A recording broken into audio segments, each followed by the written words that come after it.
Hey everyone, how's it going? Welcome to the stream. Alright. So, those of you who were there last stream or who watched my video from last week probably noticed that my stream just ended quite abruptly. Hey ABD, Lisp Gamer, how's it going? Yeah, I lost power. I was in the middle of streaming. I had actually warned people that I might lose power because we had a pretty nasty storm out here. And sure enough, I think in like mid-sentence or something, just everything went out here. And it lasted a really long time, like 3 hours or something.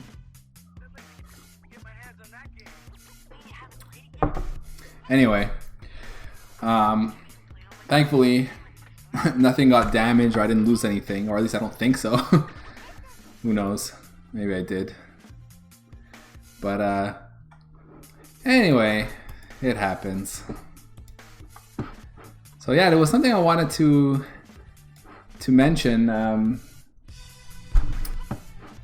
Somebody who was watching my stream, yes, I will not disable my ad blocker. Someone who was watching my stream pointed out that the issue that I was having with what's it called again? The submarine game there. That it's actually they talk about it on this this blog here. No, this post. What is this called? Vector conflict. This form comes up every once in a while when I do searches for issues. People seem to talk about issues with their Vectrex here. Every time I see this, it's Malban. It's the guy who wrote VIDE. He often posts here, and that's it. Polar Rescue, and so that's it. So here it says. So just to kind of a little reminder. Polar Rescue, we would play it, and everything looked fine, but we would get into the water and we would immediately die. And what we figured out by cross-referencing a bug that was reported on another emulator was that this is a game that expects memory, like memory cells, to be non-zero. And the reason for that is that the cartridge does reads the game itself will do reads in cartridge space, which it shouldn't really do, and it uses those values. But if those values are 0, then it ends up whatever. Like, long story short, it ends up like making you die. And as Malban, so here basically somebody is saying, hey, I have a Vec Multi, which is these carts you can buy that have like multiple games on them, or you can put multiple games on them and play them on real hardware. And someone's saying, I have a Vec Multi, and when I play Polar Rescue, this game appears to start up properly, but the submarine instantly crashes from launch, which is exactly the issue we were having, right, in our emulator. So he says, I was thinking perhaps it had something to do with the bin file on the Vec Multi, but after re-downloading a fresh copy, the problem persists. Has anyone experienced this issue? And then Malban says, I'm pretty sure that this is a memory problem. Parabellum described this in his blog. Emulators usually have that problem clearing the memory before loading a game. Polar Rescue does not like clean memory. So that's what we figured out as well. And I guess Vec Multi also clears its ROM before booting. So in this case, the Vec Multi, which is this device, right? This hardware device, would clear its ROM before booting the game. So if that's the case, you can do nothing about it. The copy you got is okay. So yeah, and I think at one point he gives some code for what he does. I think it's here, yeah. Malban says that in his, he has like a big block of memory that represents the 32K for the cartridge space. And he goes through it all, and normally he says here, what does he do? If B is greater than data length. So he says data length is the actual cartridge length. So here it looks like he's looking for, I don't know, data length is the Polar Rescue needs this. Data length is the actual cartridge length. So, okay, I see. So what he does is for everything outside of the range of the actual cart value, he sets 1. Otherwise, he just returns whatever is in data, which would be 0 otherwise, right? So this is a hack fix, very similar to what we've done, except in our case, well, no, actually it's the same. It's exactly the same. It's equivalent anyway, I should say. Cartridge. Let's see here. Yeah, see? Normally, if our mapped address is Well, within range, we just return the value that's in range, which is what he's doing here. Otherwise, we return 1. So for polar rescue.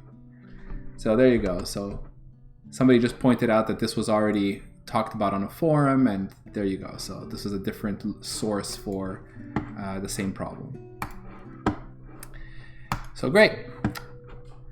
All right, so since last stream, what I was working on before I was rudely interrupted by the power outage was we were trying to figure out GL lines versus drawing lines ourselves and scaling and all that. And I was taking screenshots, which of course I've lost. So I did lose something, but no big deal. And what I was doing was I was taking screenshots, I think here, of like Polar Rescue here. And then opening them in paint.net. So let's try and get back into this context here. Yeah, so we were looking at this, although, was it Polar Rescue we were looking at? I think it was. You know what I should do is I should go watch my stream. Remind myself where we were. It may have even just been the title screen. Even the title screen shows the issue, so... But I think, no, I think I was just looking at, yeah, letters in Polar Rescue. And I was noticing things like here, like this is exactly 1 pixel wide, you know, which is odd because I'm doing scaling. But I had this epiphany while I was taking my shower, because that's where I have all my epiphanies. I swear, I think every programmer's workspace should just come with a shower attached. Solve all your problems in there. So anyway, it works for me anyway. So I was thinking about it. I was thinking, of course, my when I scale up, it's not working because I'm actually applying that aspect ratio scale, right? So I don't have square pixels. So I'm, you know, I'll explain more when I can actually look at the code here. Just give me a second.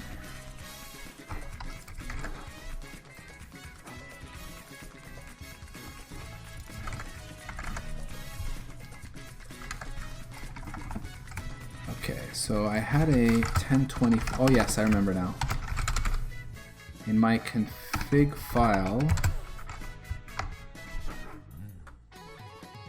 or options file, that's it.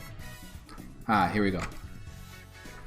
So you see here I have 1024 by 1024. So let's start with a 256 by 256, which is supposed to represent, it's supposed to be equal to the resolution of the Vectrex width and height. Oh, I think I was messing around here. Take that out. So here we try and create an orthographic projection. So this should match. And that's great. Except that I have this aspect ratio problem right here. And this aspect ratio here makes it so that, well, not this one here actually, it's the 431. Let me see here, CRT scale, this one. Oh no, we removed those. So it's not this one. Yeah, I think it's this one, right? Just try to remind myself what the hell I was doing here. Yeah, it's this one. Yes, yes, yes. So this introduces scale. And it happens basically because we have a viewport that is not square. And because it's not square, then obviously, even if we scale up, we're going to have this non-square texture, but we're rendering a square, a 256 by 256 viewport, or I should say a 256 by 256 world, and then we're mapping that to something that's non-square, and so of course the width is actually squished in, and we're going to get non-square pixels, and that should explain why it doesn't look quite right when we scale it up. So just to double check, what we can do here is we can just make this 1.0 and see what we get. So we should get something square.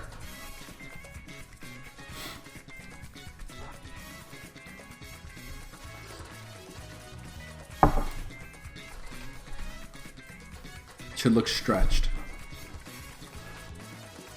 Okay, yeah, I fucked something up. Hold on a sec.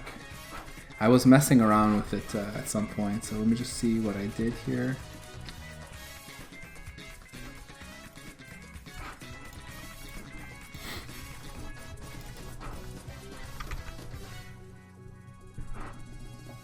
Oh yeah, ×4. Yeah, that's no good.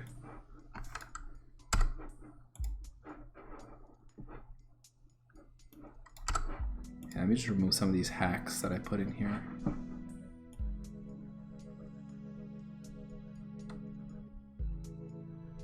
So we do want thick baselines, yes. No blur. Okay, so I think this is it. We'll get there.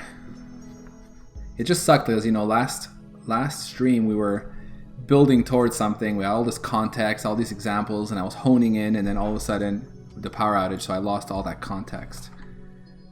Okay, so this is square. Sadly though, it looks like I'm not rendering all the pixels, which is surprising. I should not be losing any pixels here, but I totally am.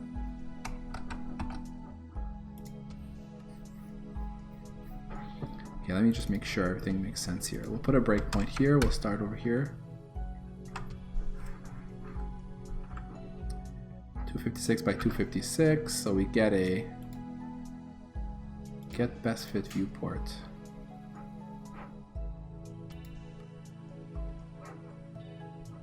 Oh, why did I get 0, 0 here? Oh no, okay. I think this is just optimizations again.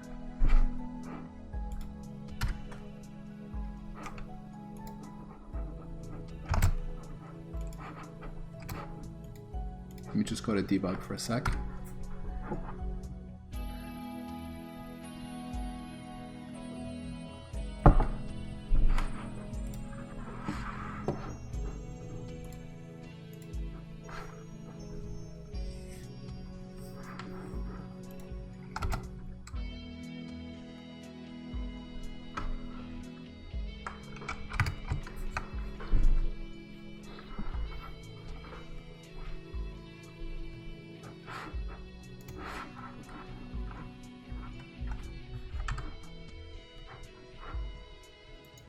Okay, so there we go.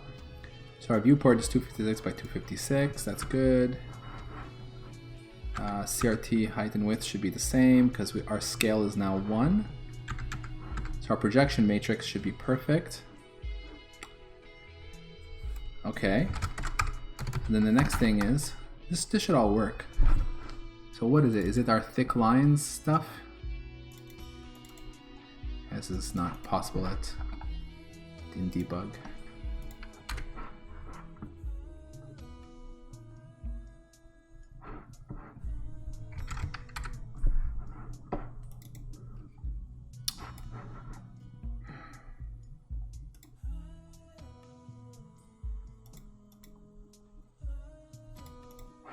Yeah, let me disable the thick lines for a second.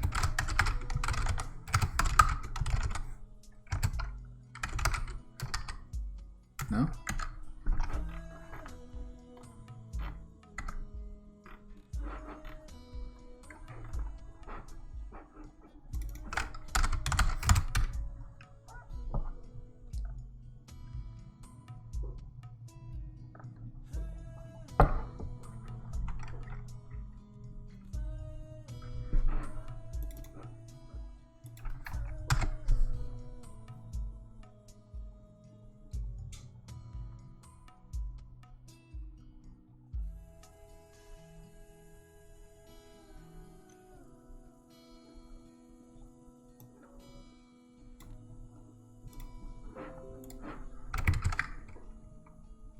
(92 by 121). Oh, okay, that's just the region I selected.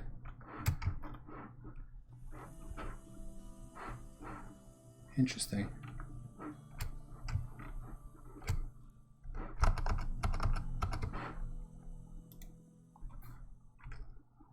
Oh yeah, I do have some other changes I made. I wonder if this could affect it.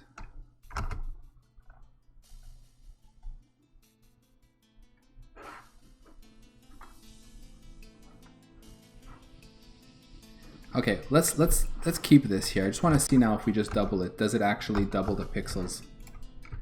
I mean, I would have expected it to be a bit more clear at the native resolution. Like here, we should be rendering.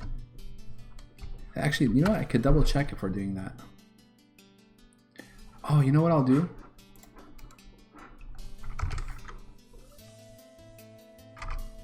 Yeah, okay, I know what I'll do.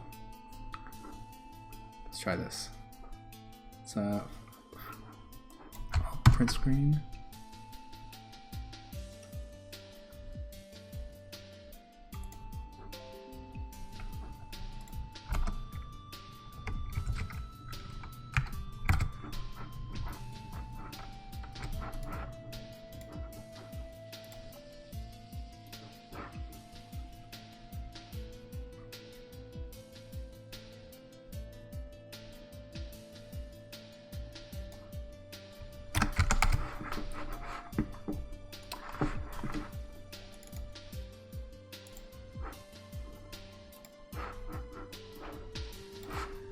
I use this tool to do screenshots called Green Shot, and there's a way.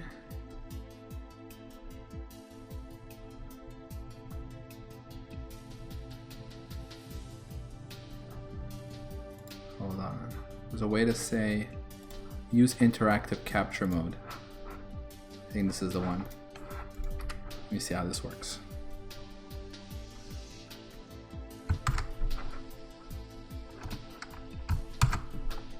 Okay, like this. Oops. Oh, I thought I could grab the client area. I guess not. Okay, whatever.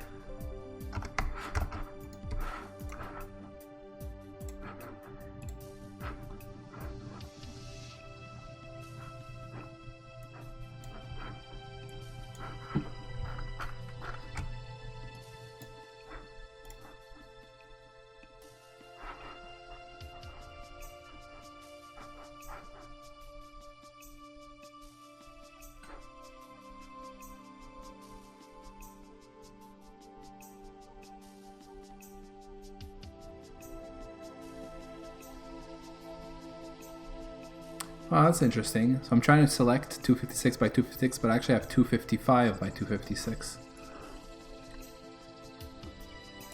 Odd.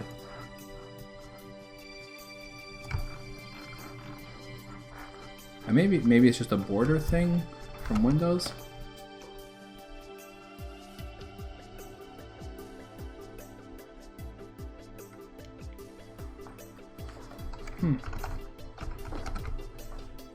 I don't know.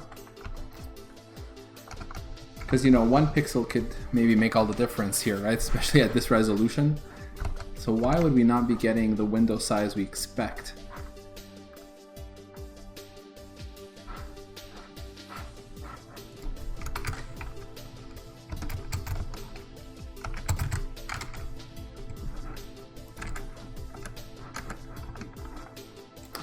Let's try something.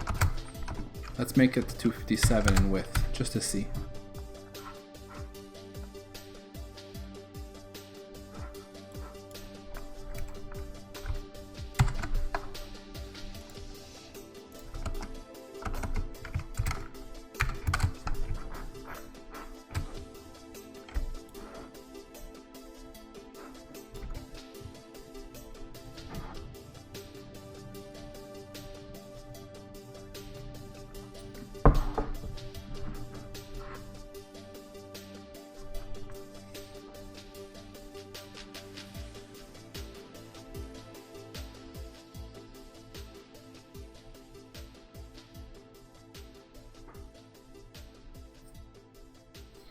Maybe it's normal. In any case, what we'll do is, the more important test is to see what it looks like when we double it.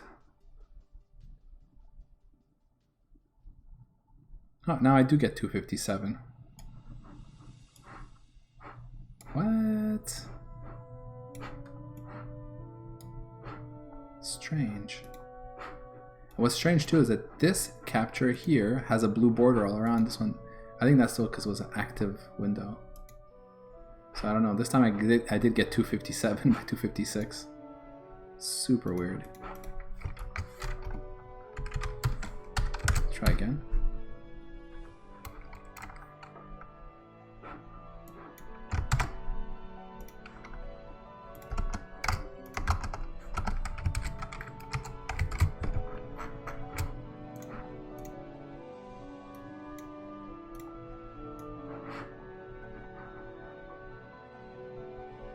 Oh, there's 256 by 256 now.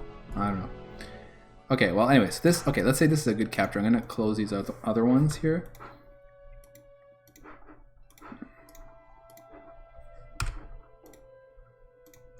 Okay, so this is a good one. Now let's see if we double our resolution, what it looks like, or quadruple actually, just to see.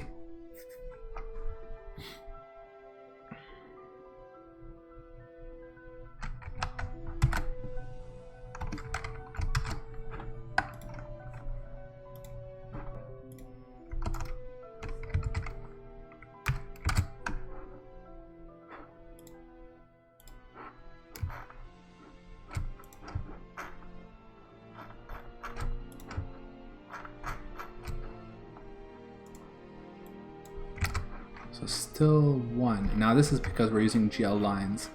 So this is something that, yeah, no matter what resolution, GL line still draws with a ratio of just 1.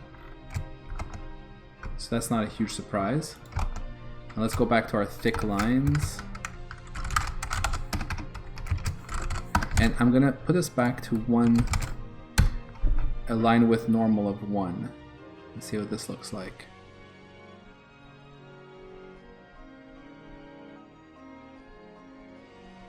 Aha! Okay, this is actually looking quite good. Let me just first go back to 256 as my base.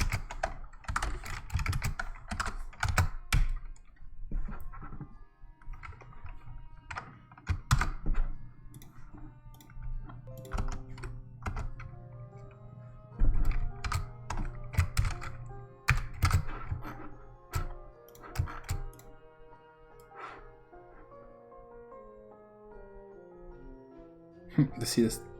Oh no, okay, it's good. It's 256. So there it is. And now we'll capture at 1024. Function Alt print screen. This is looking pretty good here.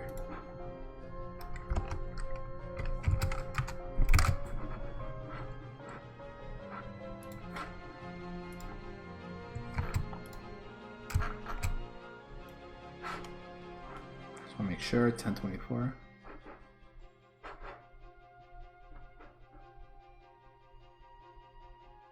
1024. Okay.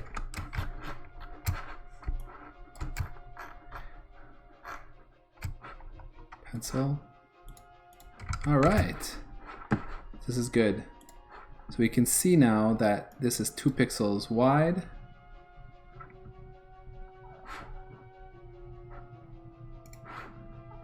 Pixels wide here, and let's count in terms of height. So this is like, say, the C here.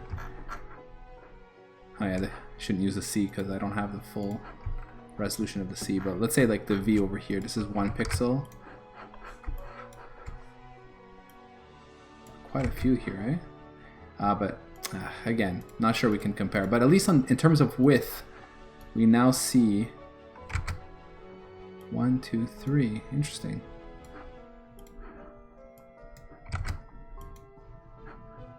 So it's not 4 on the left edge here. It's a bit strange and annoying.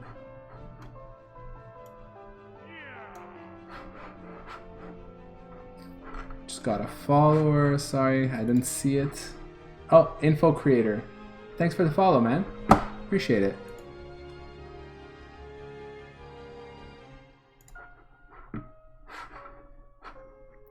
You know what?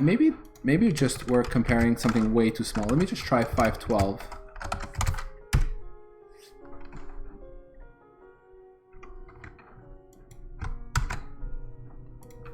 Just curious what this is going to look like.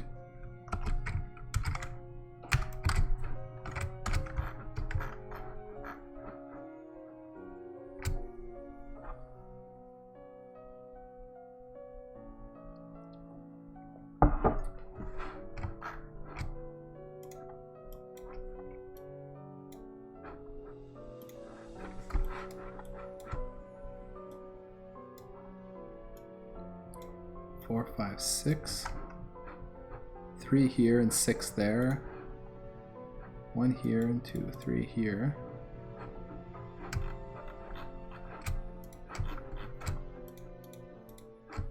Honestly, I don't know. But it's okay. This is pretty good though. At least we're getting more square pixels, and it is really because before, when we were not square, we were getting the scaling effect across X because we were squishing it in. And in fact, we have 2 scales that I do, so it was exacerbated, this problem before, because I have this aspect ratio that is the aspect ratio for the overlay. And then from the overlay, I compute a further scale to scale in what the CRT would be relative to that. And so I have these 2 scales, or let's say like, 2 scales that are applied. And what I need to do is, rather than draw in this 256 by 256 orthographic, and then have it get scaled, like, you know, first through the orthographic projection being mapped to the viewport, and then after that another further scale when rendering to a texture. What I want to do, what I would like to achieve is compute the scale on the CPU, so the 2 scales, then transform all my lines by this scale, this 2D scale, and then I'll have like all the points that I need to draw, their final destinations, like the final coordinates, and then I'll draw lines like that directly into the texture at that size, so that we get no scaling artifacts whatsoever. So the thickness of lines, no matter how they're oriented and all that, it'll look correct. Because I mean, on the real Vectrex, there are no scaling artifacts that we get as a result of, you know, the beam moving across the screen. It doesn't matter that the screen happens to have like a 4:3 ratio or a 3:4 ratio, right? The beam isn't thinner than it is higher, taller. I don't know. So it's got the same width thickness no matter what the orientation is, and that's not the case in my emulator. Info Creator says, no prob, I'm watching you do C++ instead of studying for an exam I have based on it tomorrow. I should probably get to that later. Well, I don't know, maybe it'll help you, but good luck on that exam tomorrow. If you have any questions, I don't mind. I don't mind being distracted a little bit sometimes and answering questions. All right, so I'm glad to know that the theory works. We do need to draw our own lines like the way I am, and we'll try and do the scaling thing. So let me think a little bit about how I'm going to do that.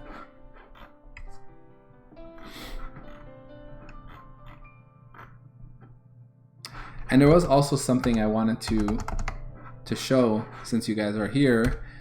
There was something I did work on since last stream, and it's something that I had already done before, and I had mentioned it a few times. I wanted to, like, the way I was generating lines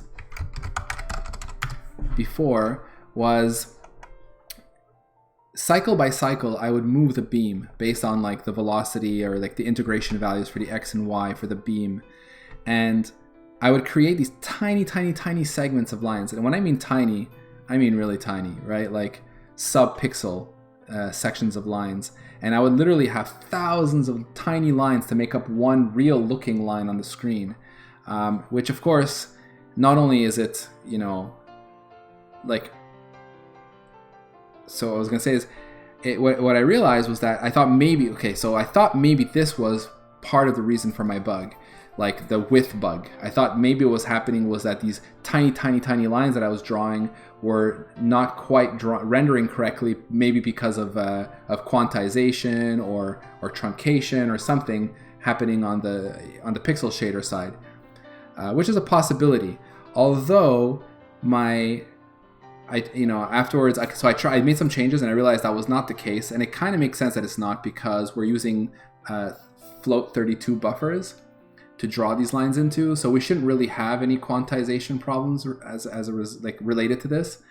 But in any case, it's still a really interesting optimization. It's something I'd attempted before. I attempted it again, and basically what the optimization is as we draw lines is when we're about to add a new segment, we detect, hey, are we still continuing the last line we were drawing? And if so, rather than write a new segment, just modify the last one's endpoint. So that's basically what my change is, and I think maybe it's easier to show the diff here. So let's see here. Yeah, it's here. It'll make sense when I show the diff. I guess I could remove this optimize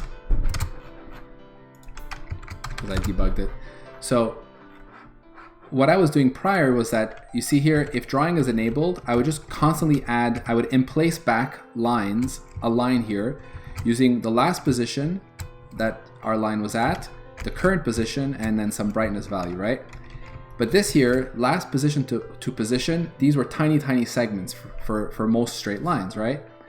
And what I did instead was, I now have a little, a little bit of memory that I keep, and I compute the current direction.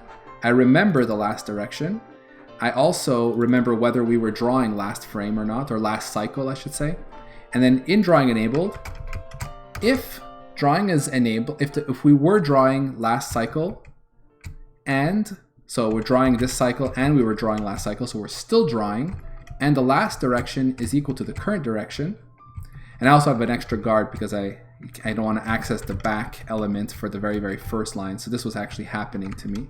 But anyway, so our render, if our lines are not empty, then we take the last line that we wrote, so the one at the very back, and take P1. So it's P0 to P1. So we take P1 and we just replace it with the new position. Otherwise, we emplace back a brand new line, which is the old code, from last position to position. So this actually dramatically reduces the number of lines that I have to draw. So there's no performance, I haven't seen like a performance improvement as a result of this, which is interesting because I do a lot of stuff with these lines. I actually transfer them from one buffer to another, like on the CPU side. I have to send them to the GPU, and I was sure I was going to see a difference in the render time, but actually it has almost no effect. So that's rather interesting. And I guess what that sort of tells me is that cache is great, right? When we blast through this array, like if I had to guess, I should probably measure it, but if I had to guess, I'd say we probably save like 100 times the size in terms of how many elements we have. But I guess when we blast through this array, it gets loaded up into cache really nicely. Sending it to the GPU, I guess I don't have much of a bandwidth issue, so it just doesn't show. However, I still want to keep this change because when I look at the lines in the debugger, it's suddenly a lot easier to tell, what's going on. Instead of having thousands and thousands of lines, I have like a few hundred now. So I'm gonna keep it. And who knows, maybe it will affect performance on some hardware. All right, so let's keep going.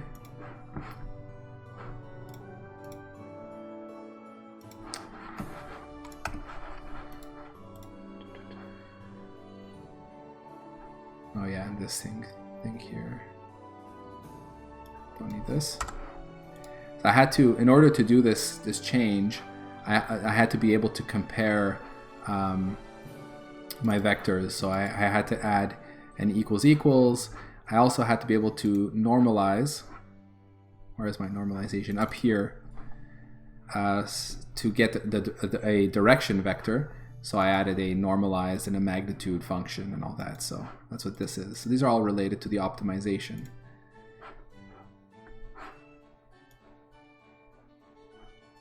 Okay.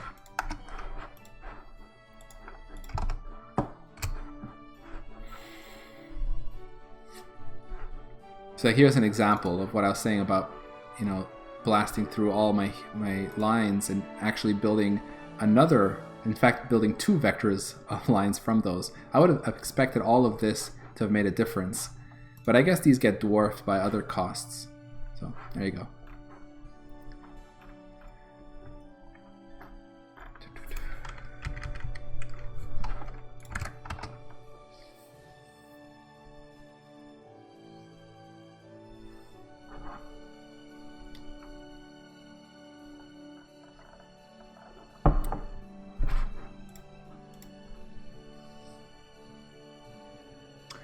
Okay, so I am gonna have to bring back my aspect ratio here. I was just thinking a little bit about how I want to handle this. So I do want to create the viewport this way. So this is just computing some viewport sizes. So my viewport really is just a position and an XY and a width and a height. Now for the get best fit viewport, we end up with like a subsection of our window that matches the aspect ratio up here. So let me bring this back. Then I have here the CRT width and height, so I get those here based on the scale values, which I will bring back as well.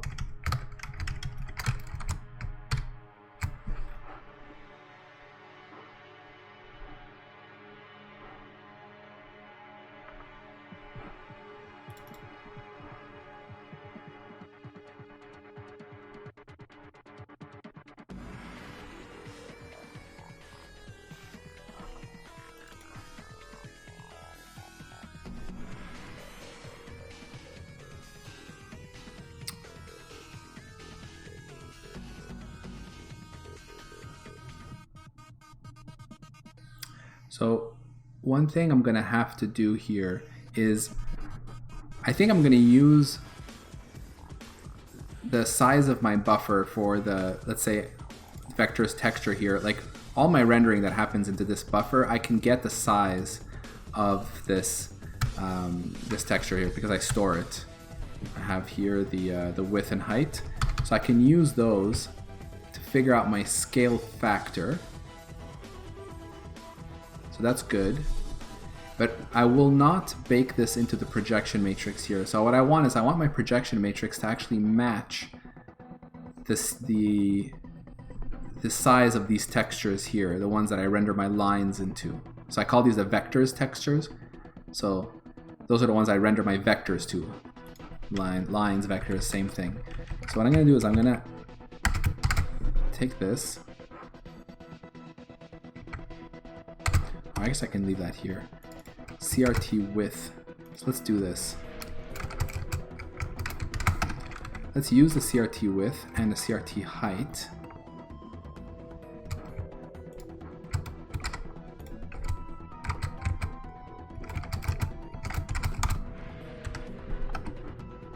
Now if I do this and do nothing else, what we should notice is that now the Vectrex screen should be really tiny inside the window.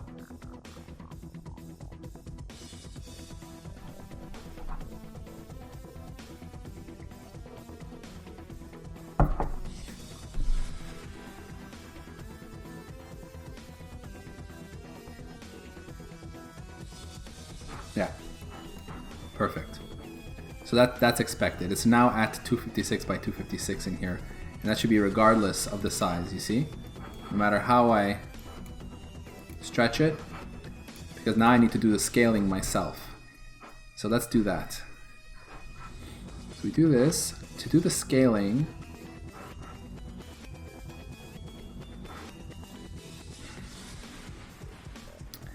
we're going to go to where we convert the lines into thick lines.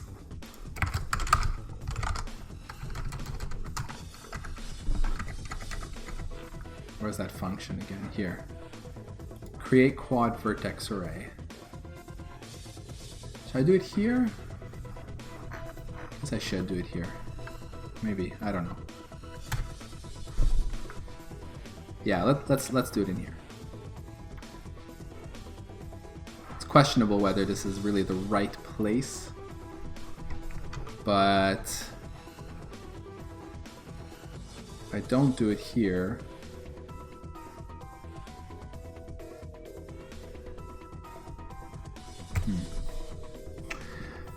Well, what I'm thinking about is that technically I should do it before any of this so that either one of these will work. No thick lines or thick lines. But in fact, I want to just get rid of this altogether. And to be optimal, I want to do my scaling when I convert from the lines buffer, which is in the 256 by 256, let's say in Vectrex screen space, into render space. And I guess it kind of makes sense to do it in here because, well, I don't know. Maybe what we could do is we could pass in a scale, and then that would make it a bit cleaner.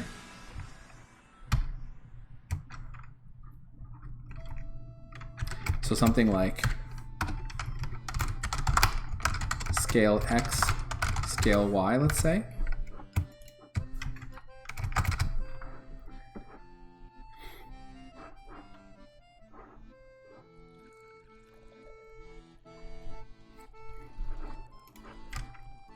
So here we can do vertex data.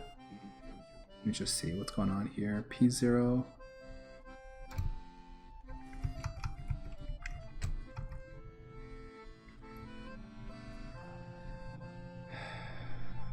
AB.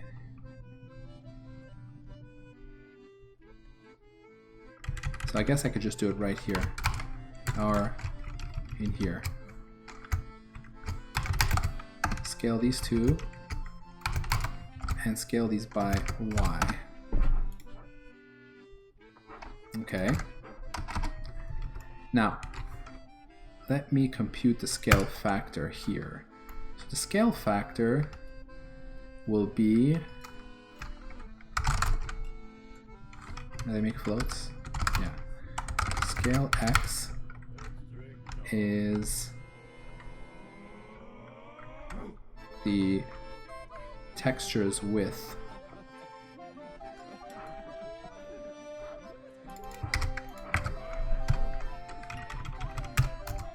divided by Vectrex screen width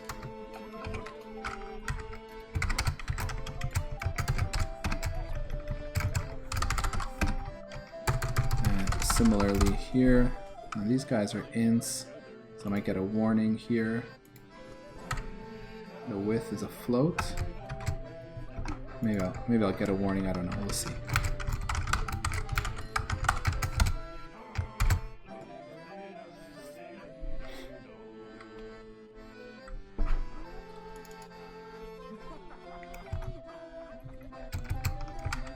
Oh yeah, these are members.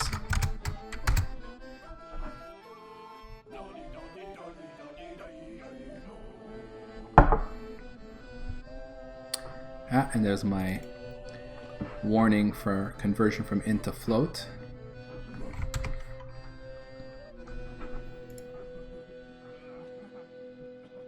Oh, actually it's because this returns an int, so I need to make one of these floats.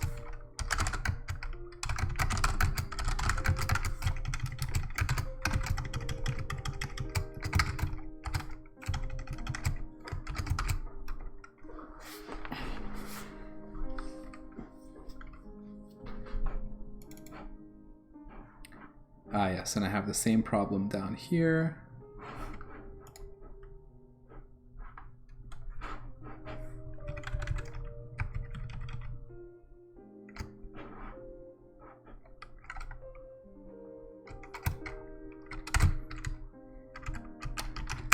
I'm just going to move this up here for now.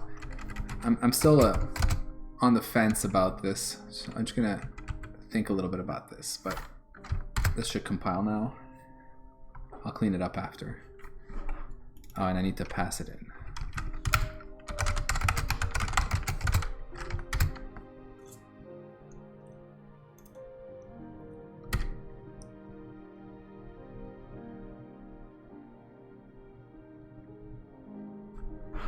Okay, so that looks good. Yeah, actually that looks pretty good.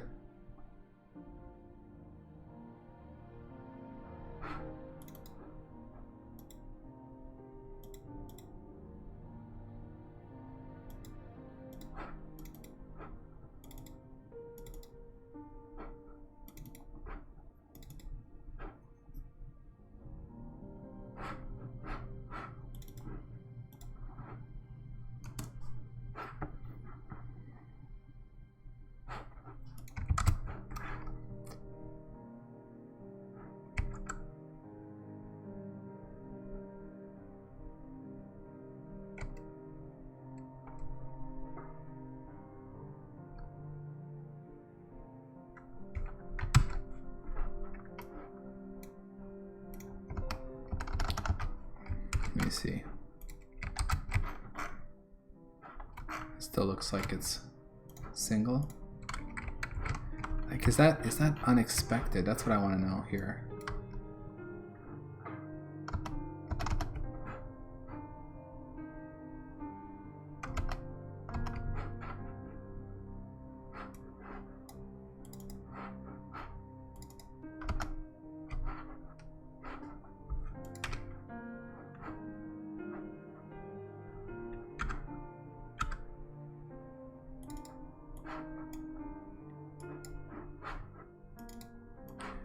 So, like, when I maximize my screen, we get scales like this, 3.2 for X, and then 3.3 for Y. Does that make sense?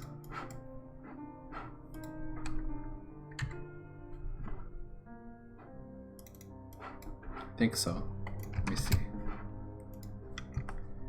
Okay, so the CRT is 823 by 864.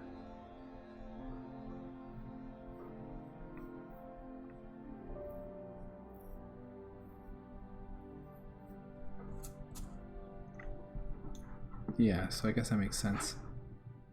It's about 3 times bigger. A bit more. Okay, let me try something now. If I reset this,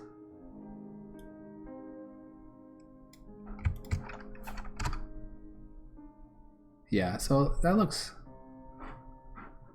I'm exaggerating here the width of my lines, but I just want to see,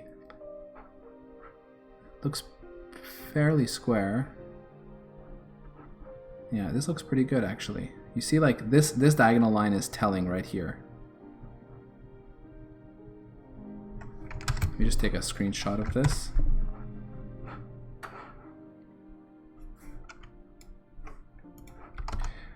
So, like, if we were to compare this to what we had before, whoops.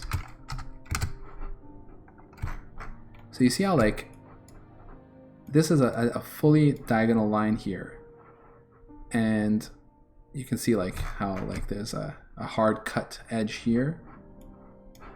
And you can, well, I guess it's kind of hidden, but yeah, it's in here as well, but you can't really see it. And I think what was happening before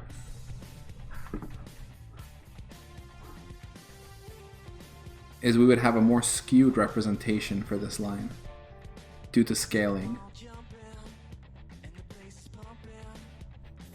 In fact, when we were using GL lines, it did not look correct at all.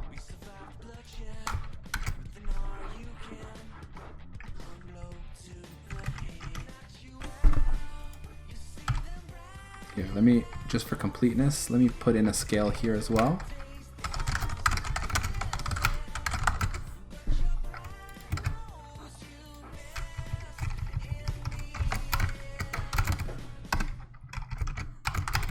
So this is for the thin lines using GL lines.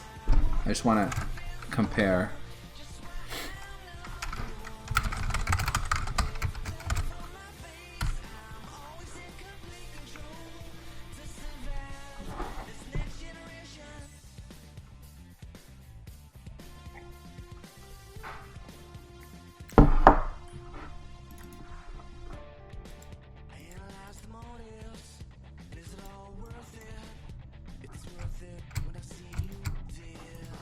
Whoops, wrong thing here.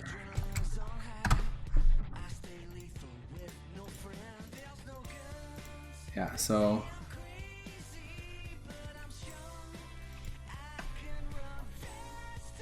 well, I'm not really proving anything here,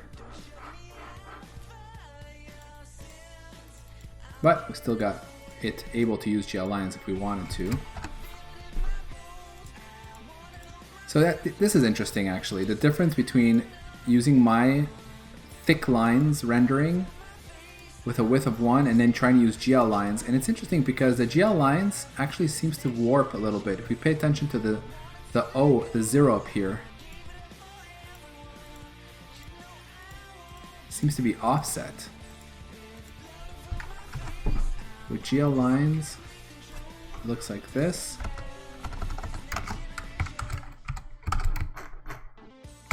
See, it's like warped. And then with my thick rendering lines,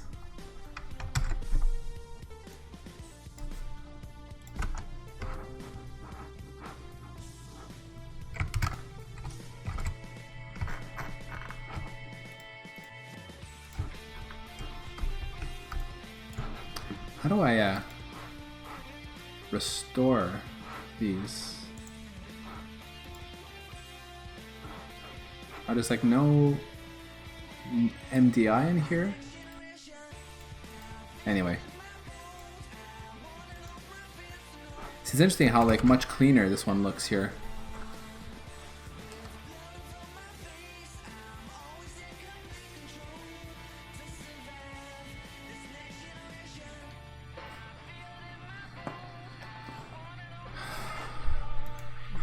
Okay.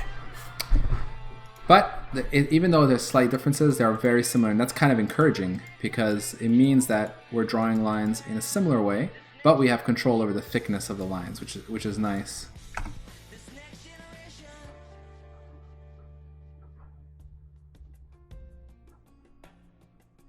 And I think more importantly is that these lines will now correctly keep its thickness and be resolution independent, which is really the point, isn't it?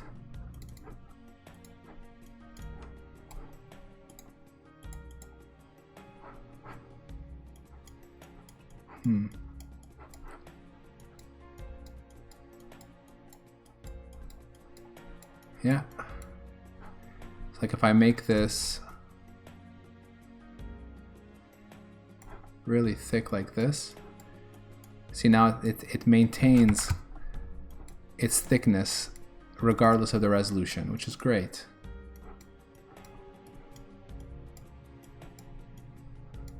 Okay, now it's extremely thick just as a way for me to see if it's working.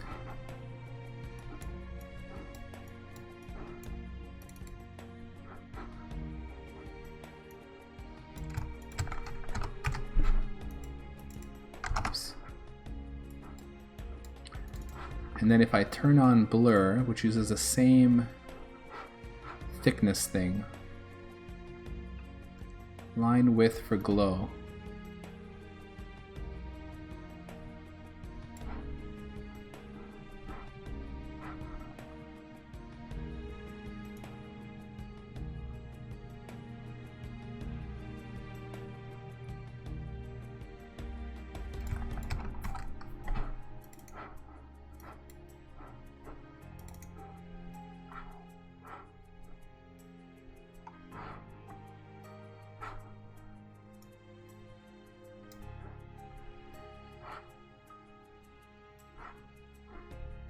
Yeah, this is looking good.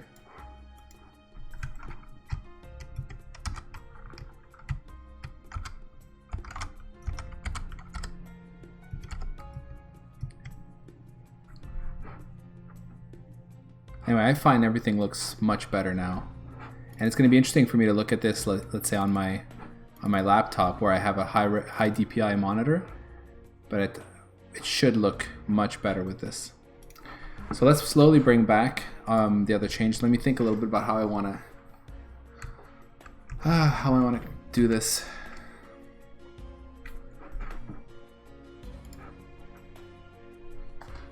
Sorry, getting some texts here.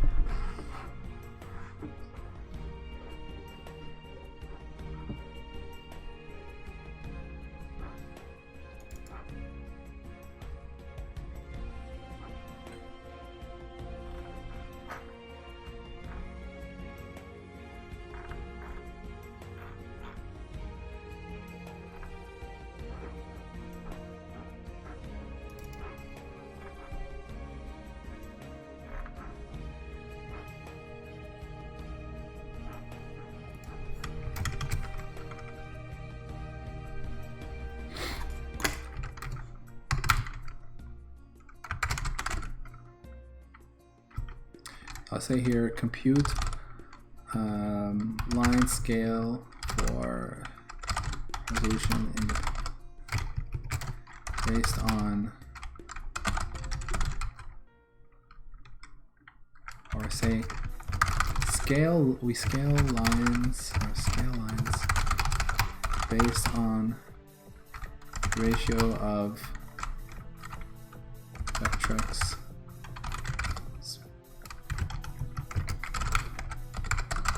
space to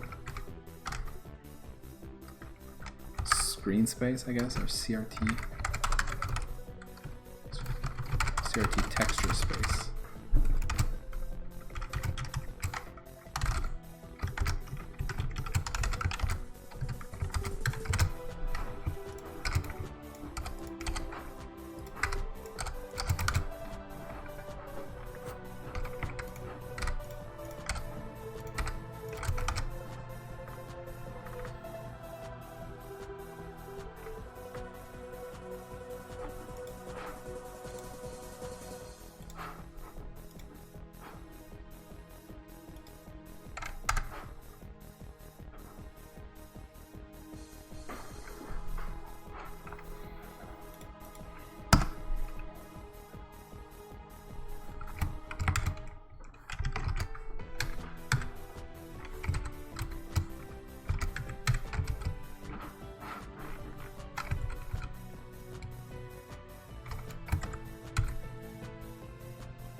Yeah, so we'll use here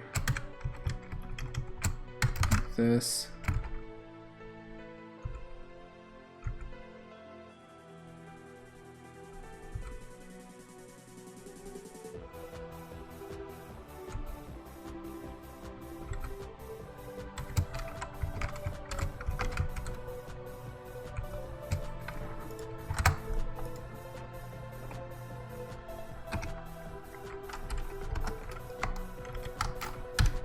So now we'll bring back everything, including our overlay.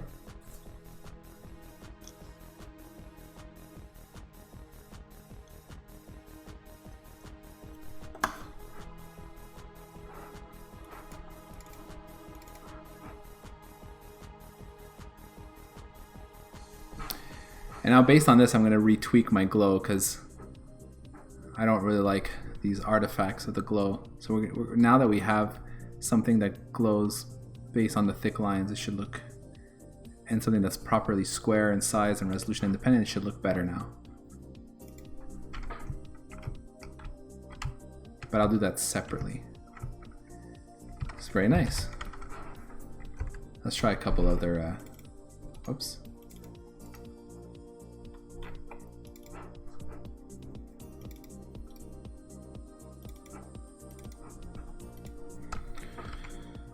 It's a good game. Let's try armor attack.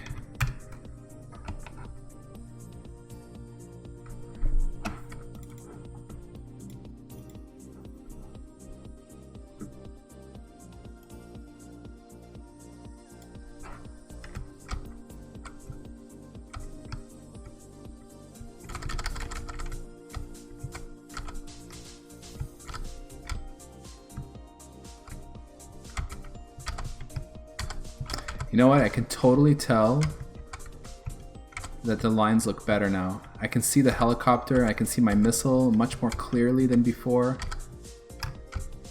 I should do like a before and after comparison, but I can totally see it. I could never actually see my missiles previously because they were so thin. I guess because they were being squished, scaled horizontally.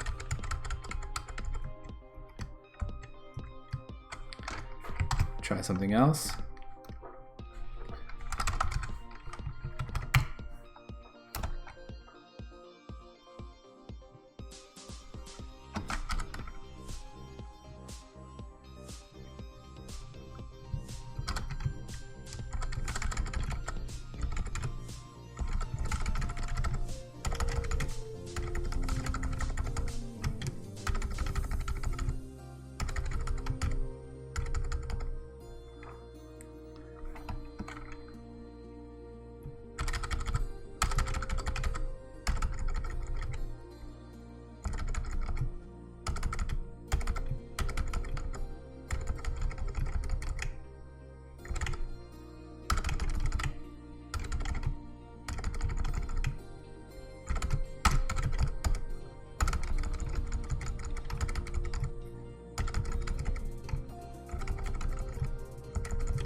Alright, quite happy with that.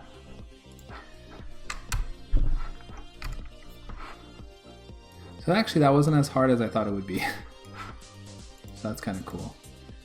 So I'll do this in 2 parts here.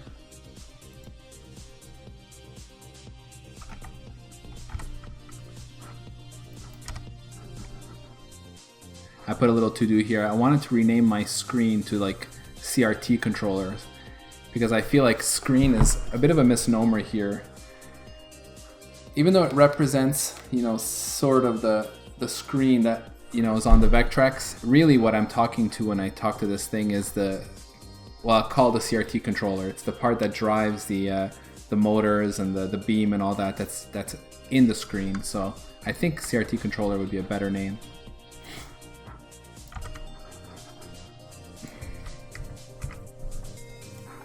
Okay, so here I'll say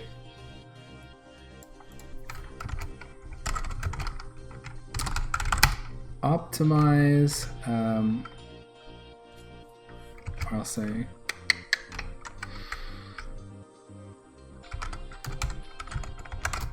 coalesce lines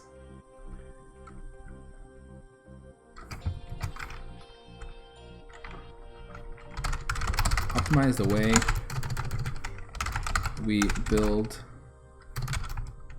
or populate lines array to coalesce small bits of a single line into one.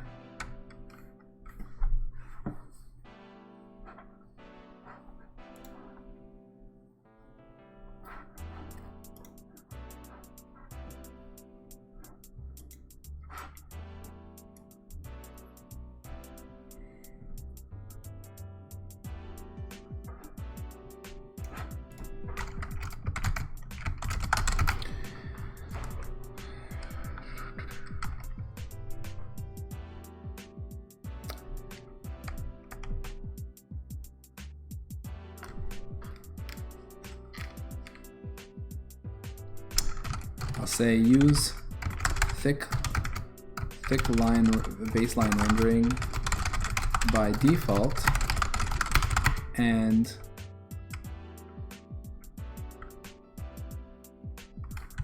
maybe I'll fix. I'll say GL render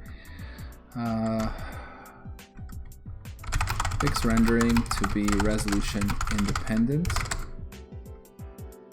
by using thick baselines by default, or thick lines, and apply and scaling lines to match CRT texture dimensions.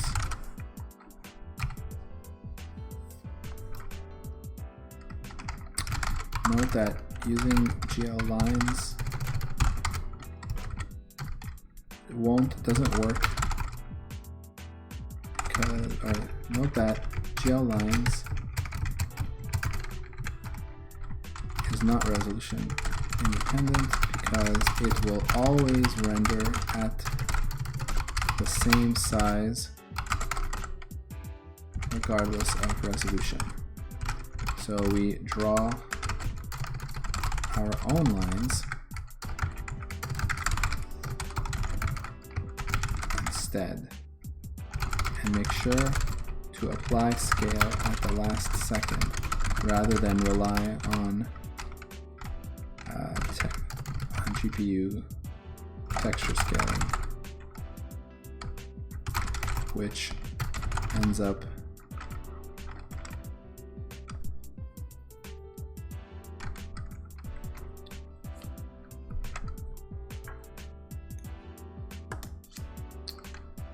what's the word I'm looking for?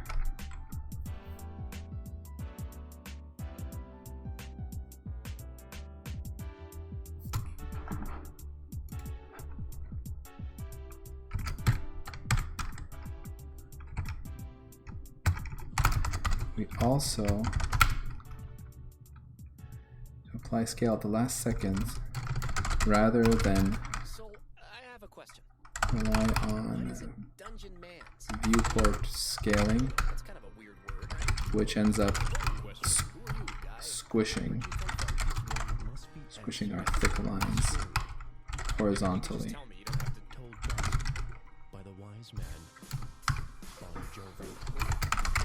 Because Vectrex.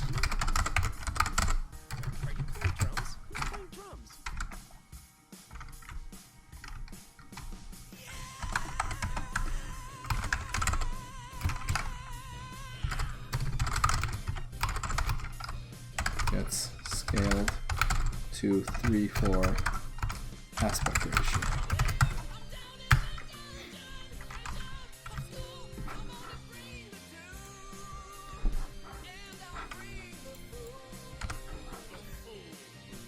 What are these songs? I have the Beholder.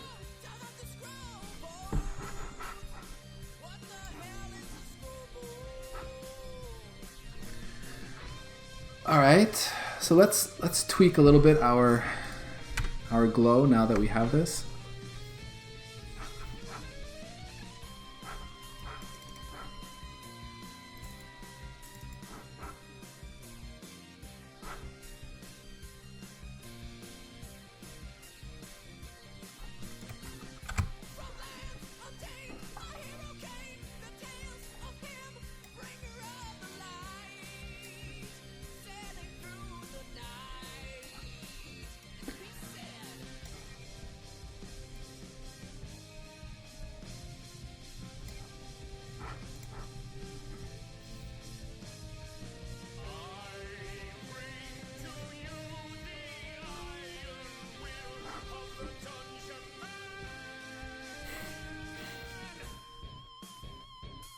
This song is funny.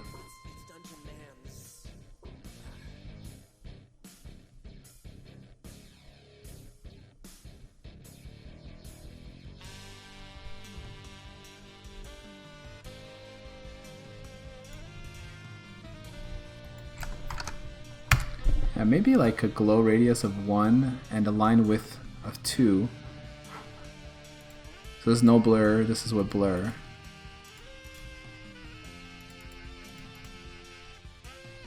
See how this looks like on, I think a good game to try this on, something with a lot of lines would be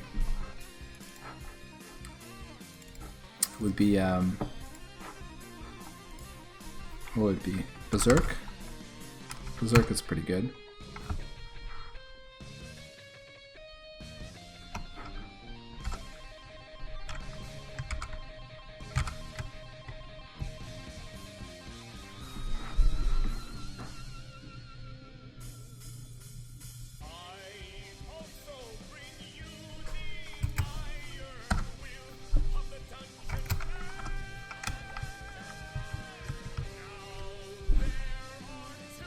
I think I need to increase the darken speed scale to compensate too.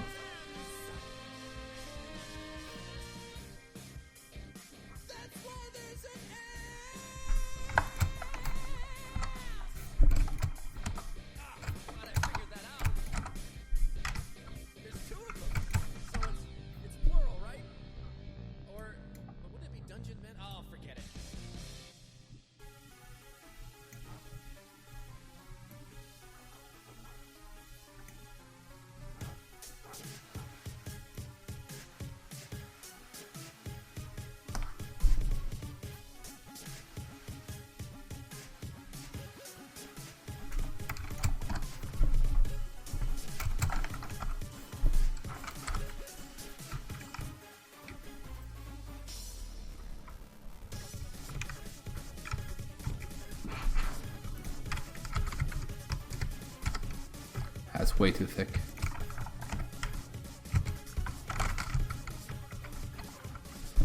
Yeah, so maybe something like this. 2 and 1.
I'm like wondering, is this too exaggerated or is this an actually nice effect? It looks really glowy and really CRT-like, so maybe this is actually kind of cool.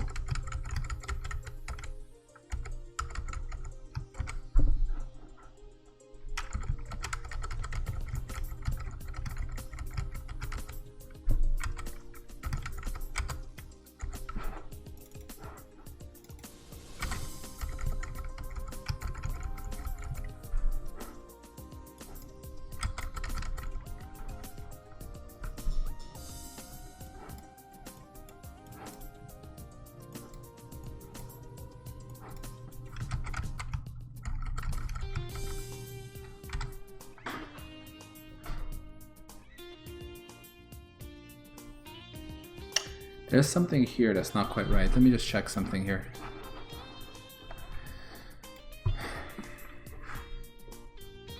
Now for the glow,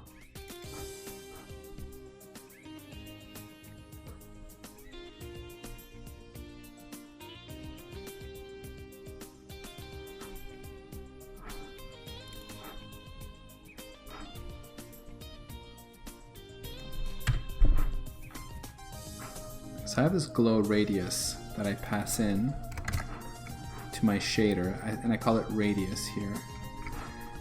If I go to my glow fragment shader here,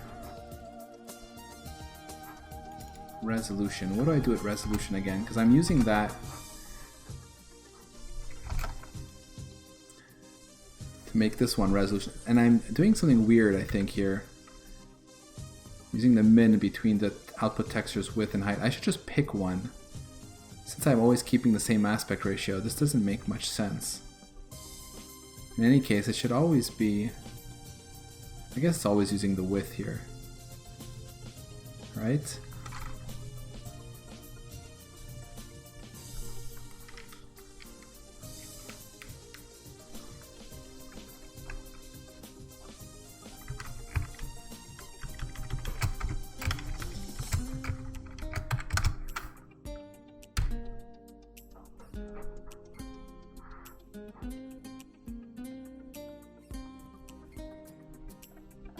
Let's double check.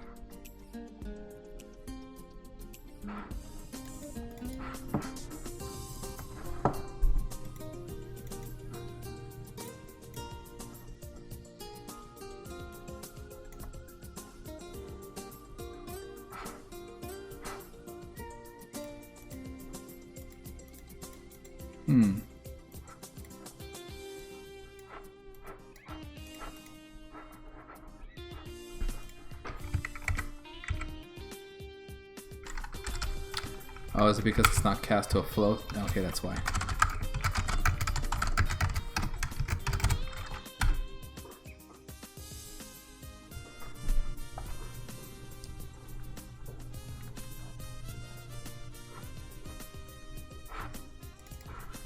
Ah, okay, that's better.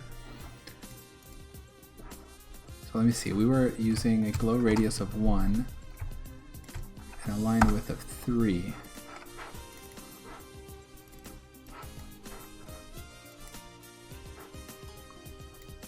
Oh, why is this so weird?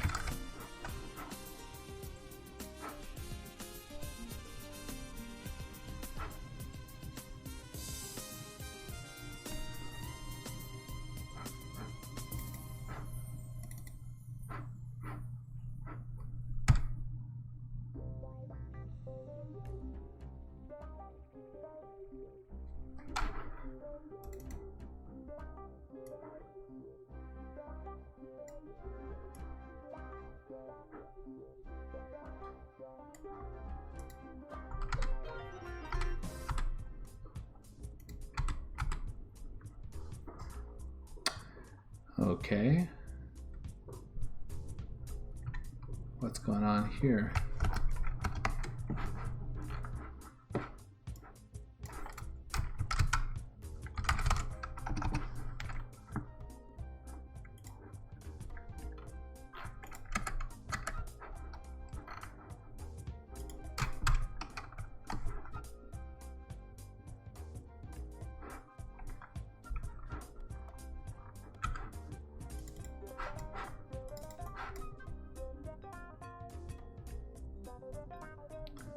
scales look valid. 1.6, 1.7.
I'll tell you what I'm suspecting. I'm curious.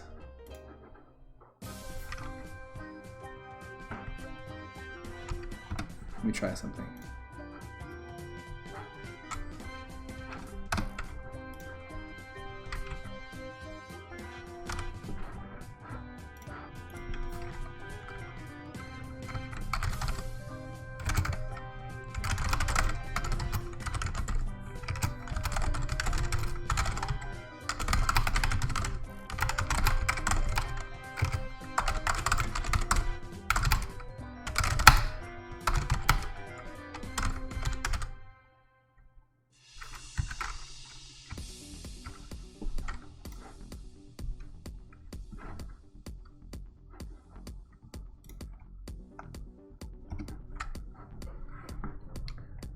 Let me try reverting my optimization here just to see if this is potentially the problem.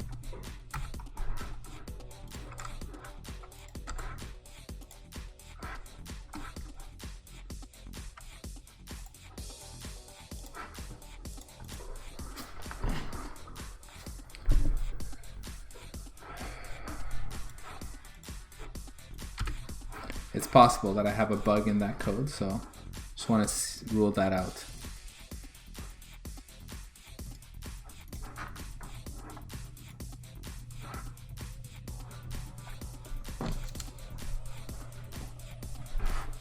Very quiet chat tonight.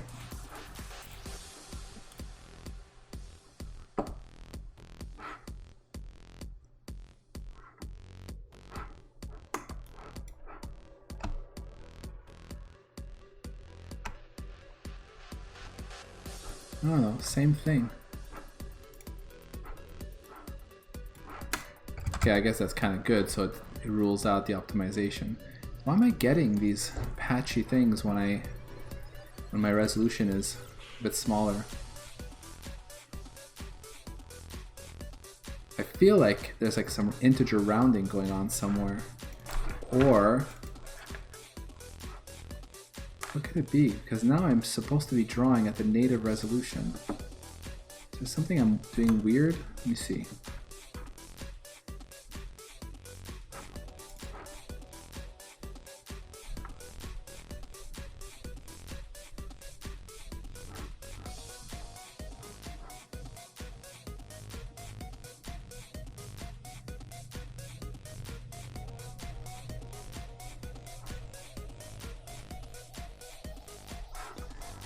What is this game screen to CRT texture pass again?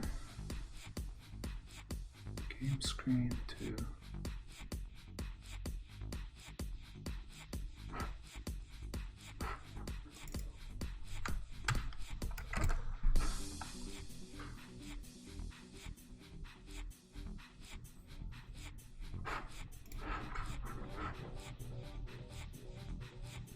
Have another silly contract, so you're working on a second job? It's okay. I don't need people to chat. I'm just... Sometimes people are writing all night, and then sometimes it's radio silence. And I guess I worry that my chat's not working like that time when people were actually writing and it wasn't working. So, but now that you wrote Lisp Gamer, I know that we're good.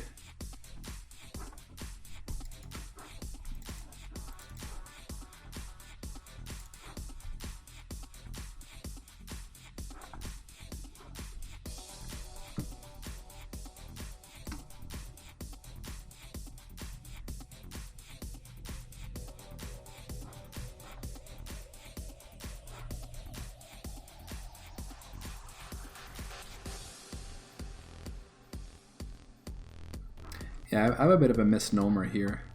What I call the CRT texture is really more like the overlay texture. Indeed, I even size it to an overlay here. It doesn't make any sense how I name this.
Oh yes, I remember now.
Way more sense.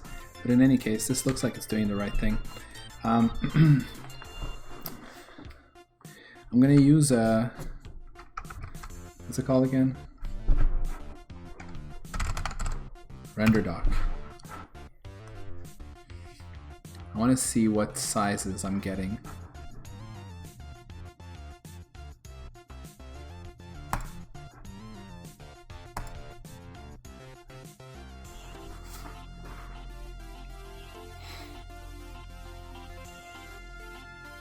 Let's update render doc.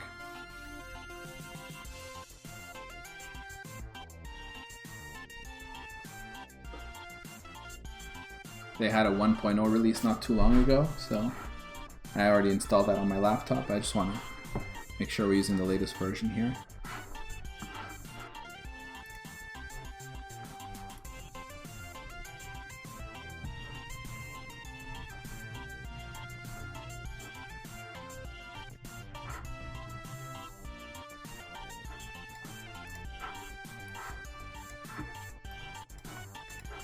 Okay.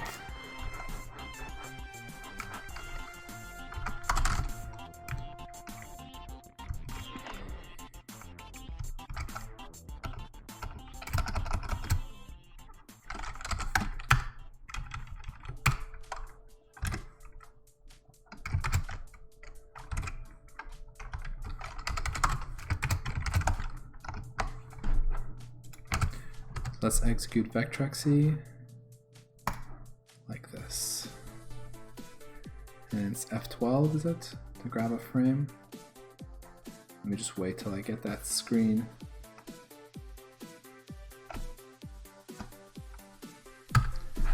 Even Mindstorm doesn't look right. Let's do that one.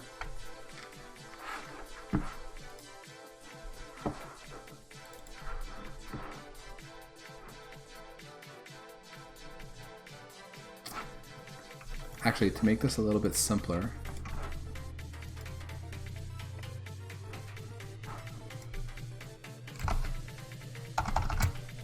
no, yeah, that should have kept that what I had. All right.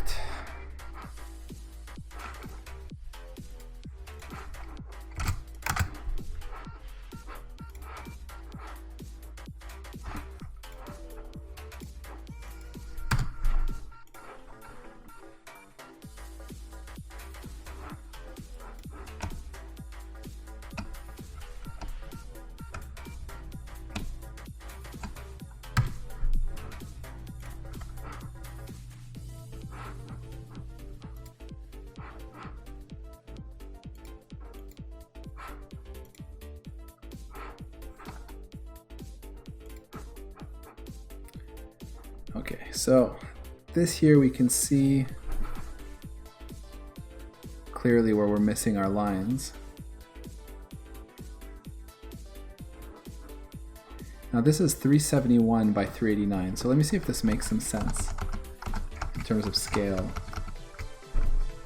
So I asked for a 512 by 512. I'm just focus on the x-axis here, so 371. So when we apply our scales,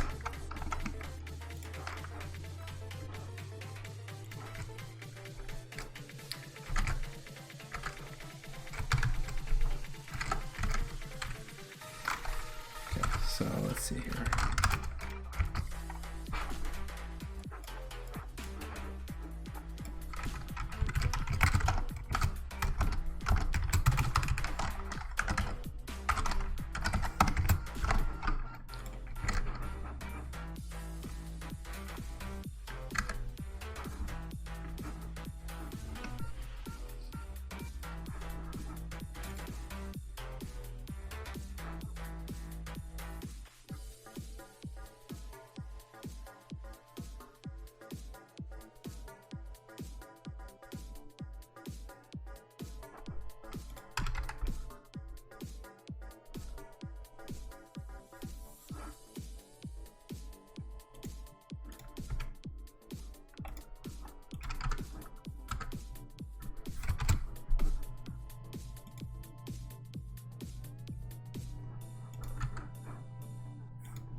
$399 by 512. So basically, to maintain this aspect ratio, this is what our G window viewport looks like. Here we go.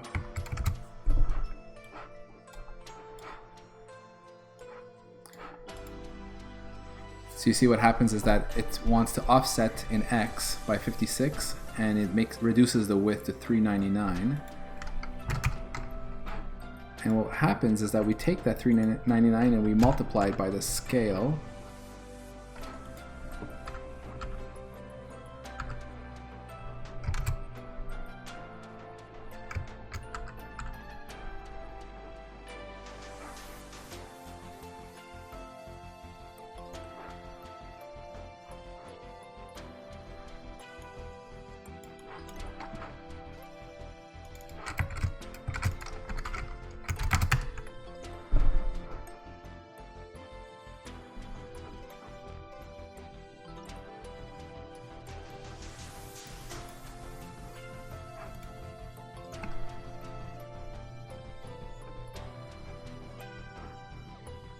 Okay, and then we make these integers.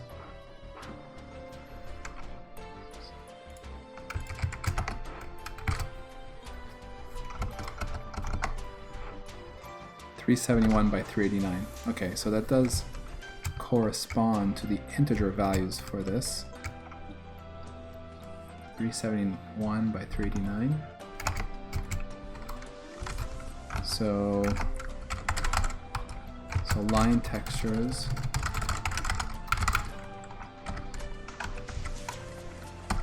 Which is indeed the case.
Realizing that this is not much of a 4:3 resolution, is it? 0.95.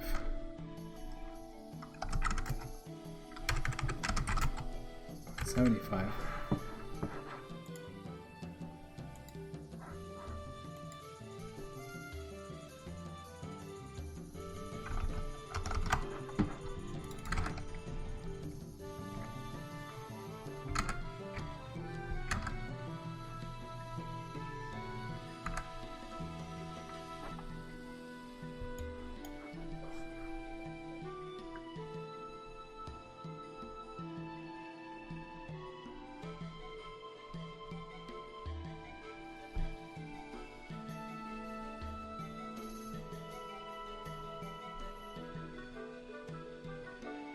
I guess because the real aspect ratio is here, and it's slightly wider, and this is a scale on top of that, so I guess that makes sense. Let me see. 936 divided by 1200.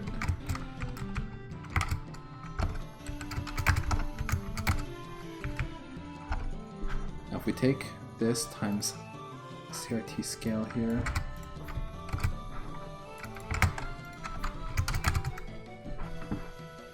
we take 1200.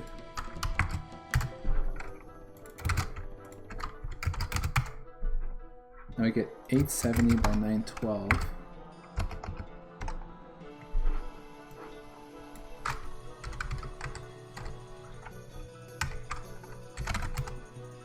So yeah, still 0.95. I guess that makes sense. Obviously.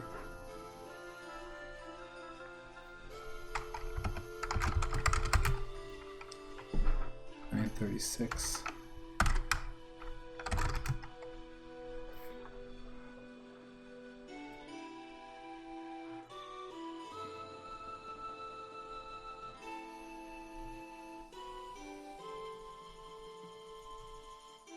Okay, well, anyway, regardless of that, it doesn't really matter if it's not really 4-3 or 3-4. What doesn't make sense to me is we take our lines in this 256 by 256 space, we apply a scale to them to bring them into, in this case, 371 by 389, and then we render those lines. Why would that look so strange?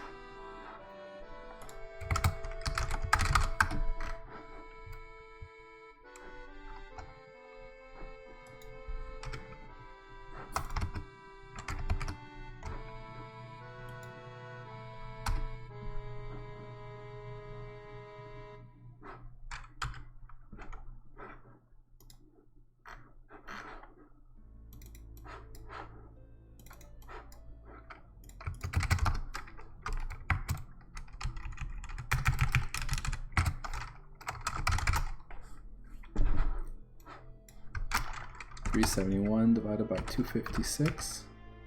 Yep.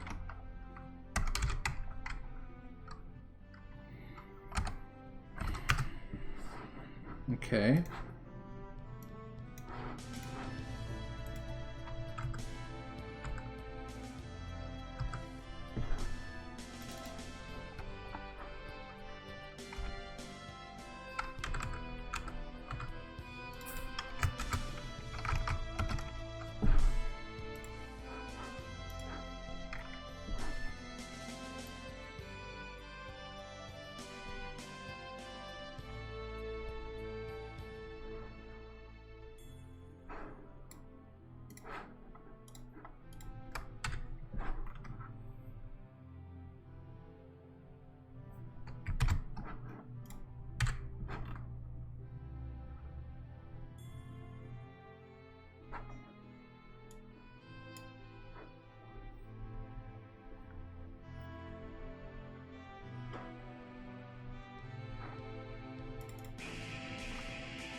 Wait a minute.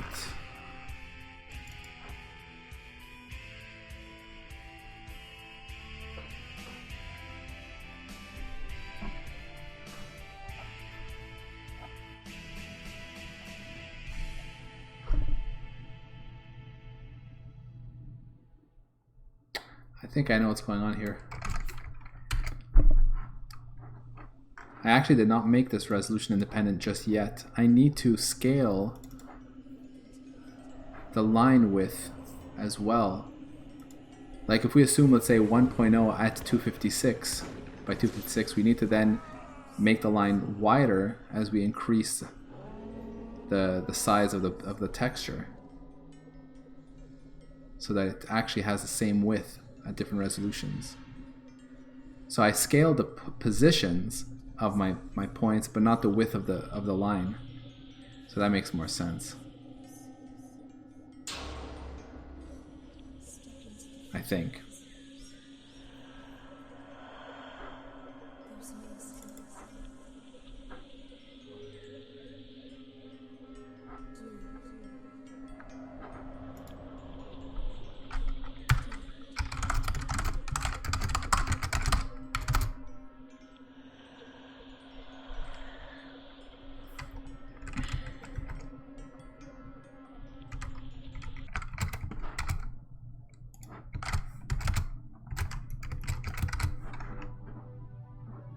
I'll just try this here.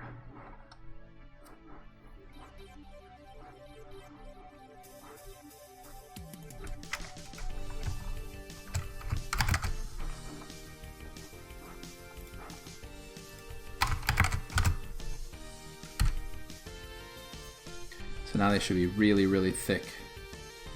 Because I think at 1, let me see.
Good night, Lisp Gamer.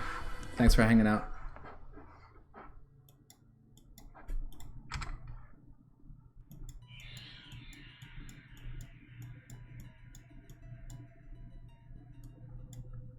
Yeah, no problem.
Hold on.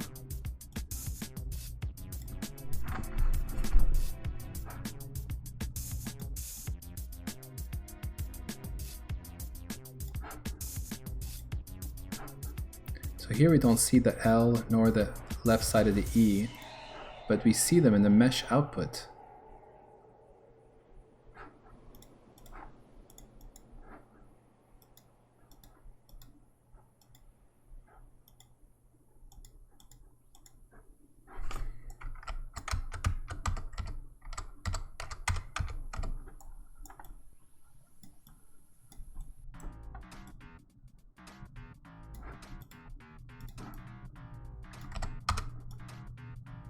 I don't know how to use this thing,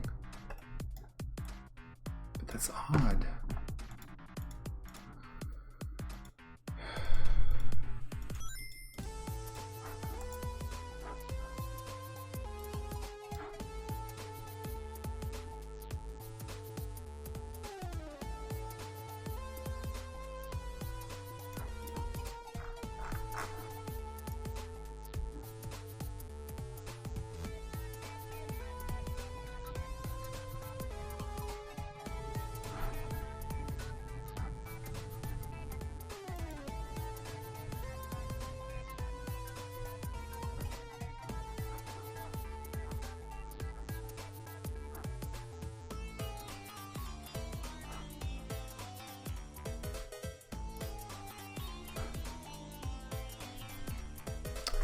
So this is kind of interesting, right? When we look at our texture view, it looks this way. So we see that in terms of the geometry, everything is there. But when it's been written to the texture, it's like it's at that moment that we lose resolution.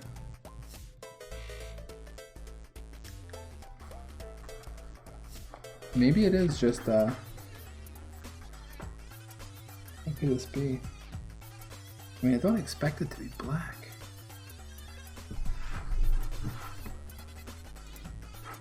Let me see here.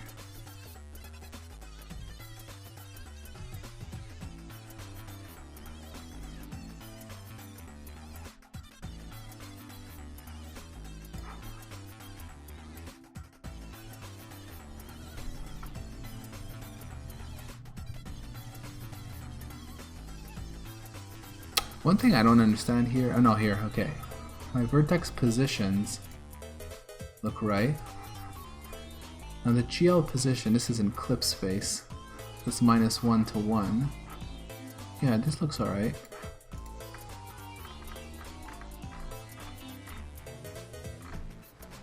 I don't see anything odd about these values. Nothing seems out of whack.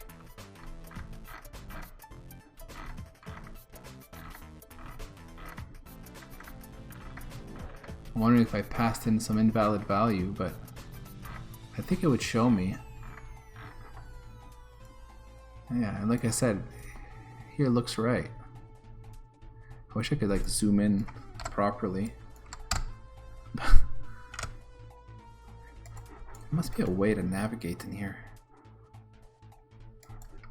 WAS allows me to move quickly in and out, but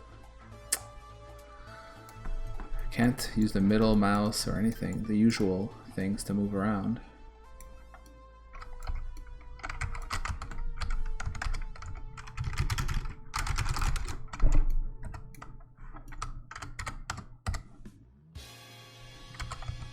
This is clip space here.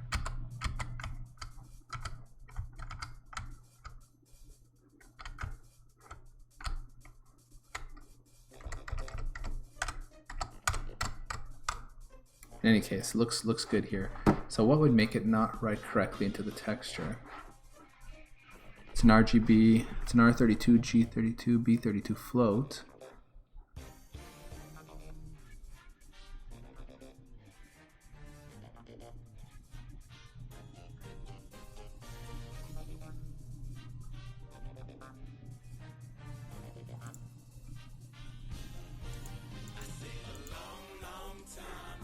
Like here at this pixel.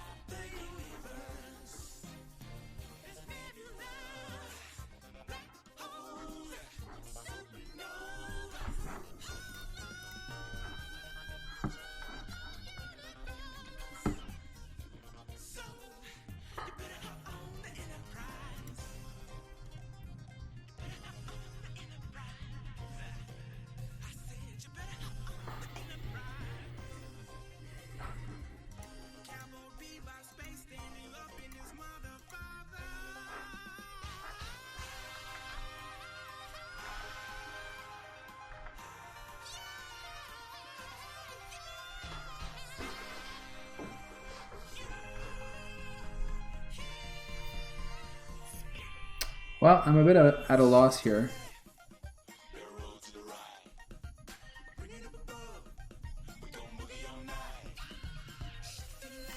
I mean, okay, there's one thing we could try, but I don't know.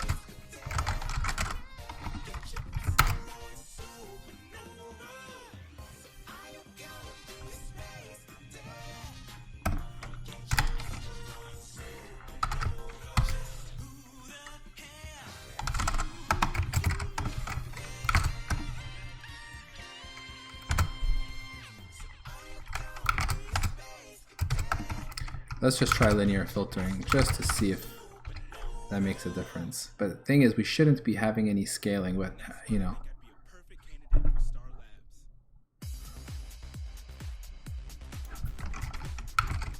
I'll just put it everywhere. Just curious to see what happens.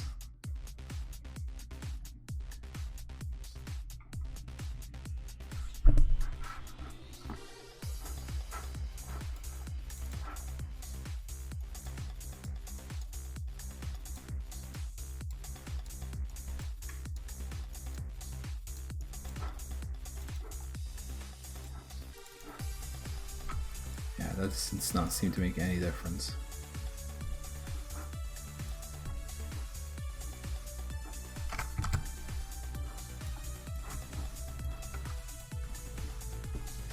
And like trying to remove as much scale as possible makes no difference either. See, like here, he's still screwed here. Making lines thicker makes no difference.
Front counter clockwise.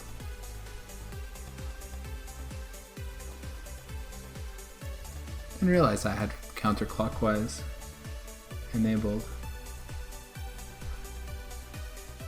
But then it says cull mode none. So maybe it doesn't matter. Fill mode solid, cull mode none. Rasterizer discard.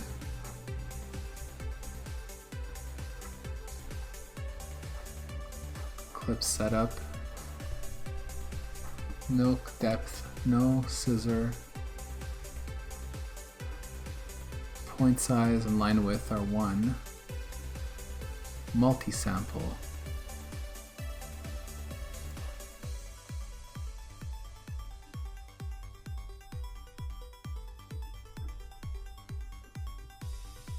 Multi-sample.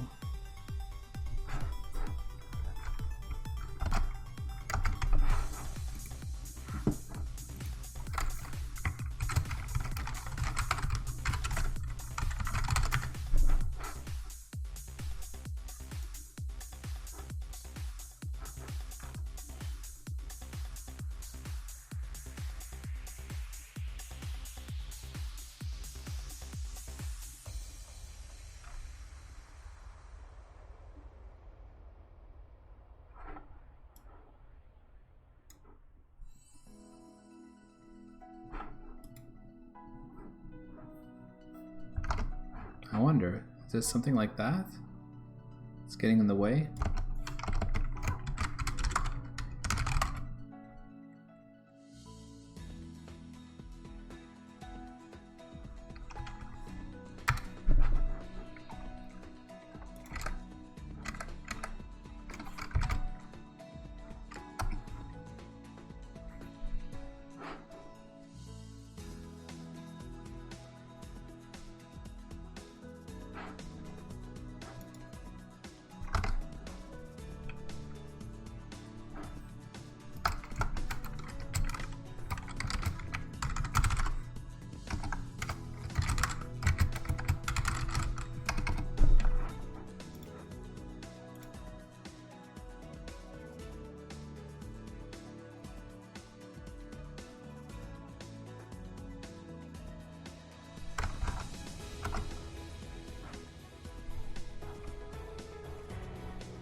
I'm not creating any of these. I think it just means GL enable multi-sample is on, but I don't think that would make any difference.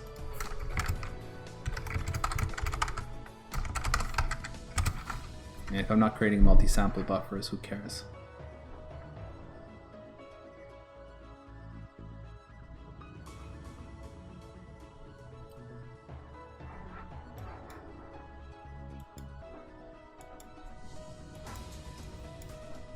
You can see it already.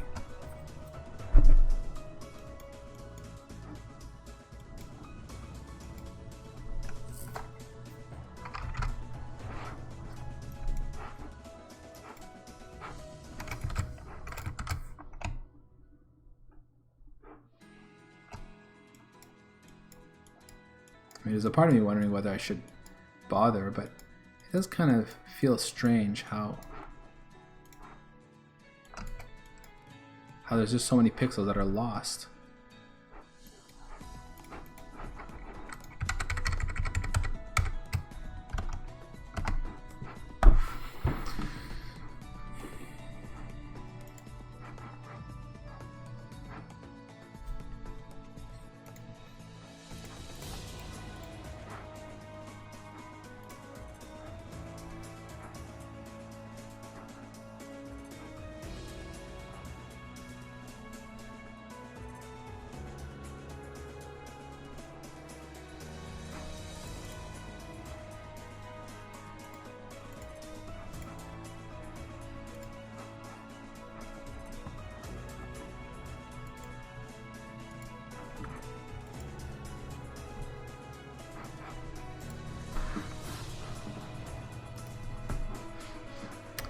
Okay, this might be interesting. We're looking at the frame buffer, 371 by 389. Yes.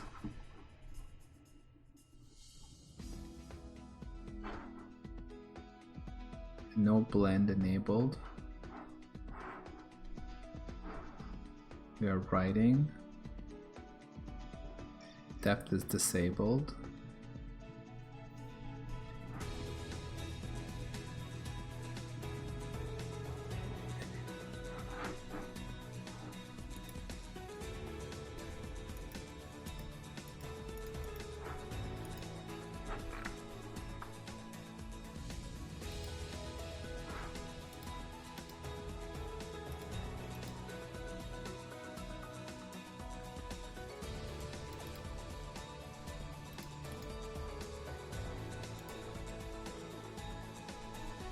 Wait, GLRGBA? GL text image 2D for current vectors. What? Oh no, okay, internal format.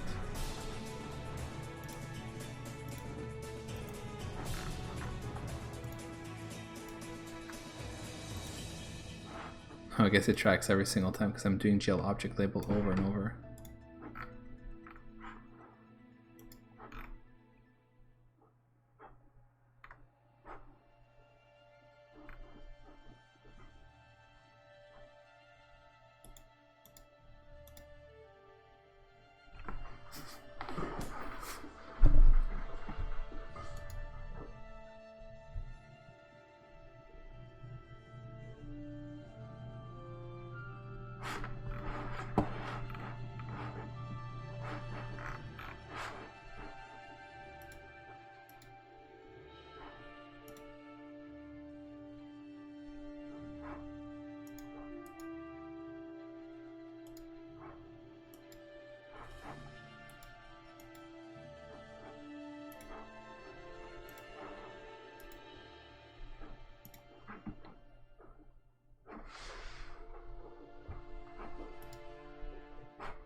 .3477.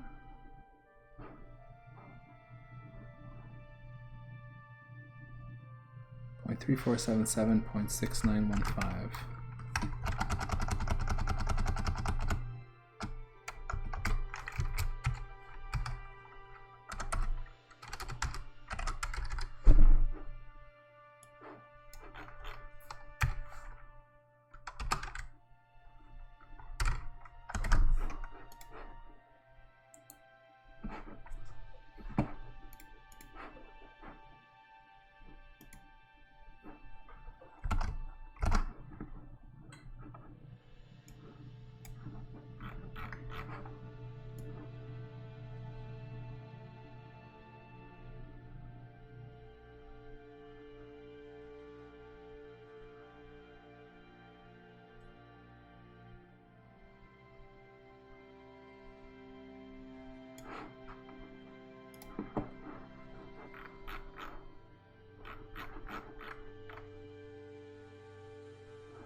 Okay, I guess that's UV space, not clip space. 0, 0 here.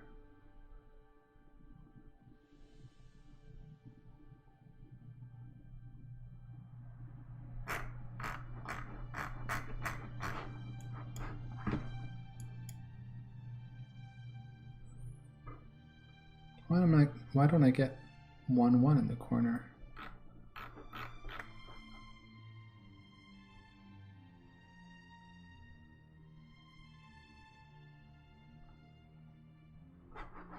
Interesting.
Well, I think at this point I'm gonna have to sit on this. Think a little bit about it. Maybe by Wednesday I'll have some idea, you know, with a fresh head of what's going on here. Basically, I don't understand. This behavior is odd.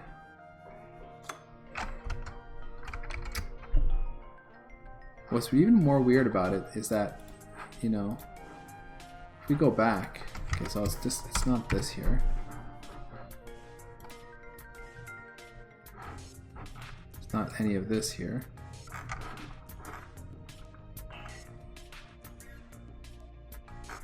Although I might want to keep, I think I do want to keep this bit.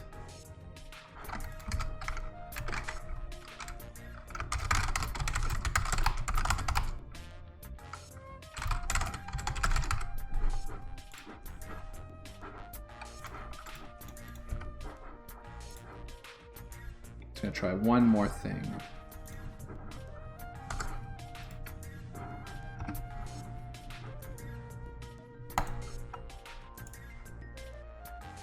I'm gonna go back. Just check out this commit here.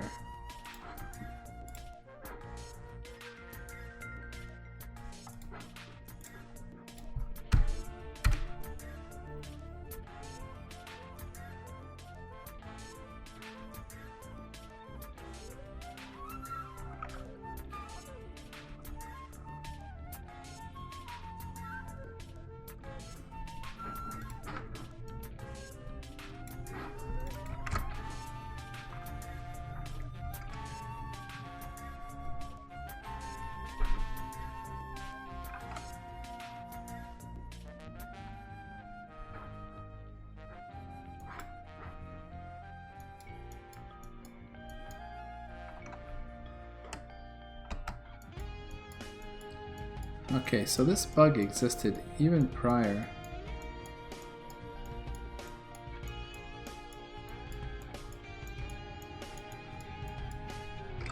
Maybe I like breaking my head over nothing.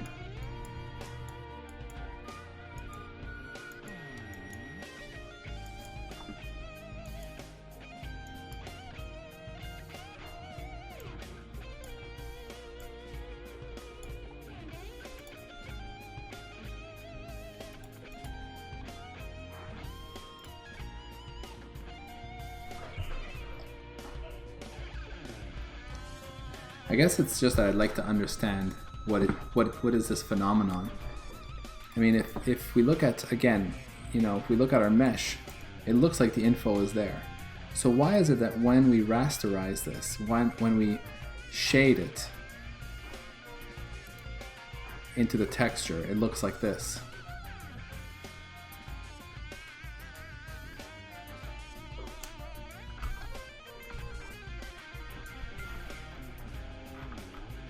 That's the part that escapes me.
Draw vectors.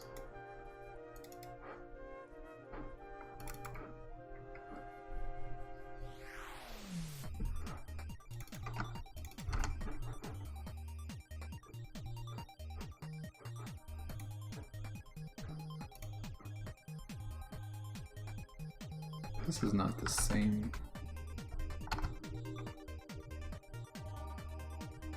What am I looking at here?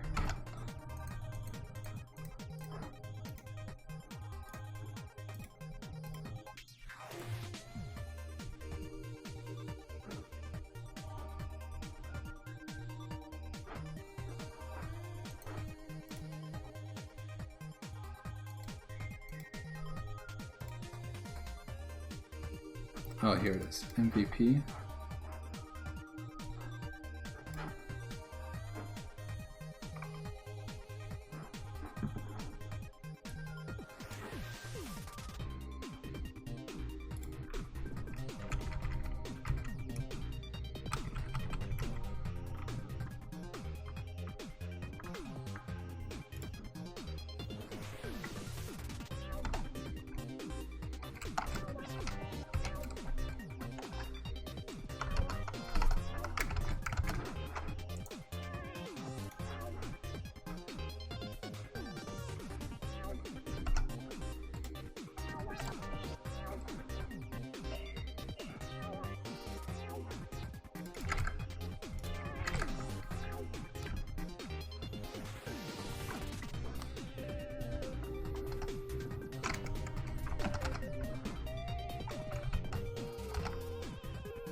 Yeah, nothing strange.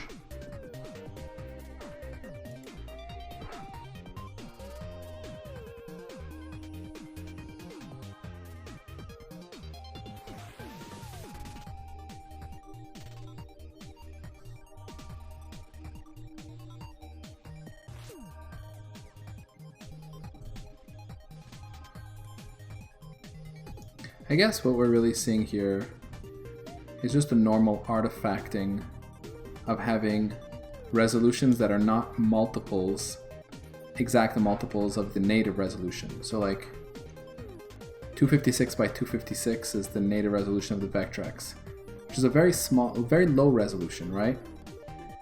And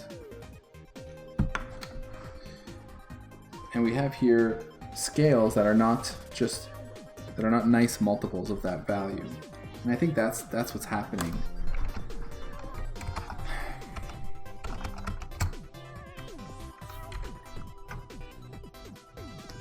Like if I don't change it at 512 by 512, I suspect it should be okay, right?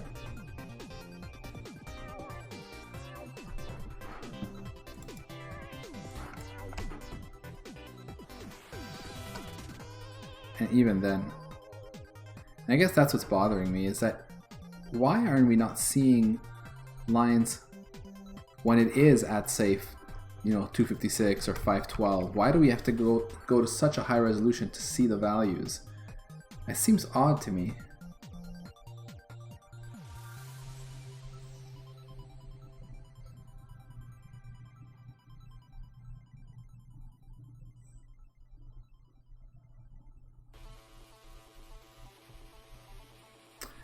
I wonder if maybe it's some kind of like... I'm gonna try something strange. Let me just try something weird. Well, I don't know if it's weird, but I just had this idea about how we're storing these floating point values, which are like sub-pixel. And what if I was to always round to the nearest integer when I'm writing line values?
Oh, yeah, right. I can't do the rounding here.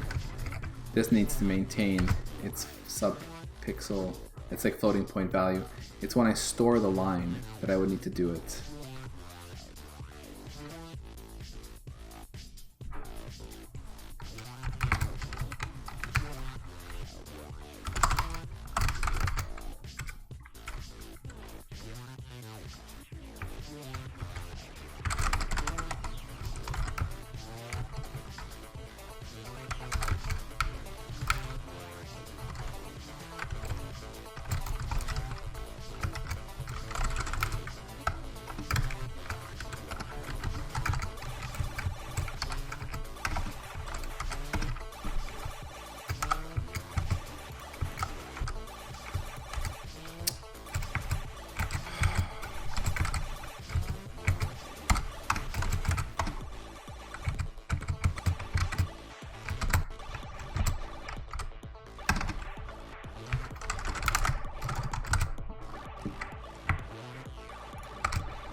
Oh.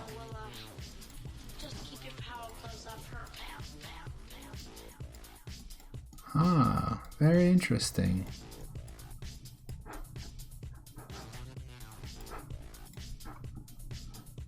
Man, this looks totally weird. That does not look right at all. Look at the 0 here. What if I don't do this 0.5 thing? I just truncate.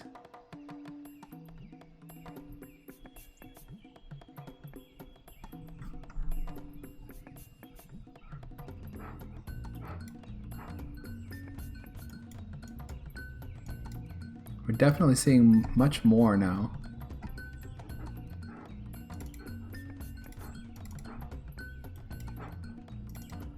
But it still looks really weird. I think I didn't do this right. Maybe I'm not rounding at the right place.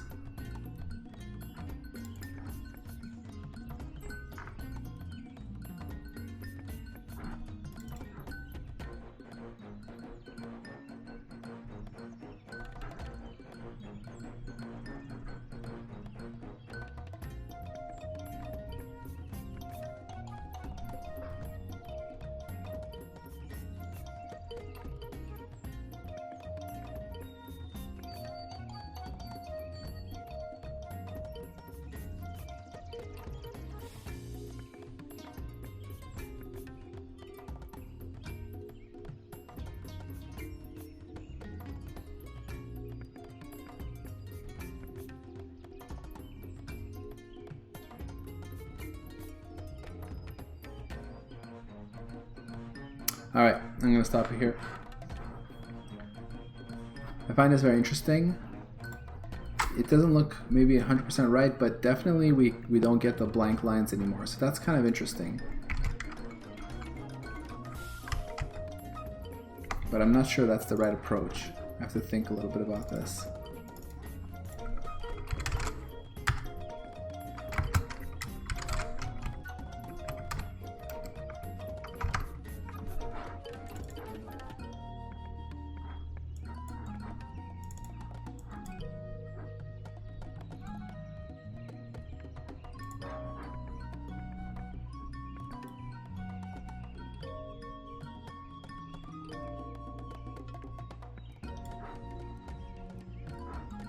Like, all of this is wrong. Wow, this looks terrible. Yeah, we're totally seeing the kind of wonky truncation behavior that doesn't make any sense.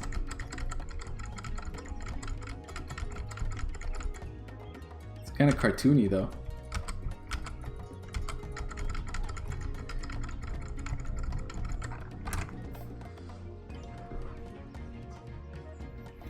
Alright, guys, thank you for watching, and I should be back in a couple nights.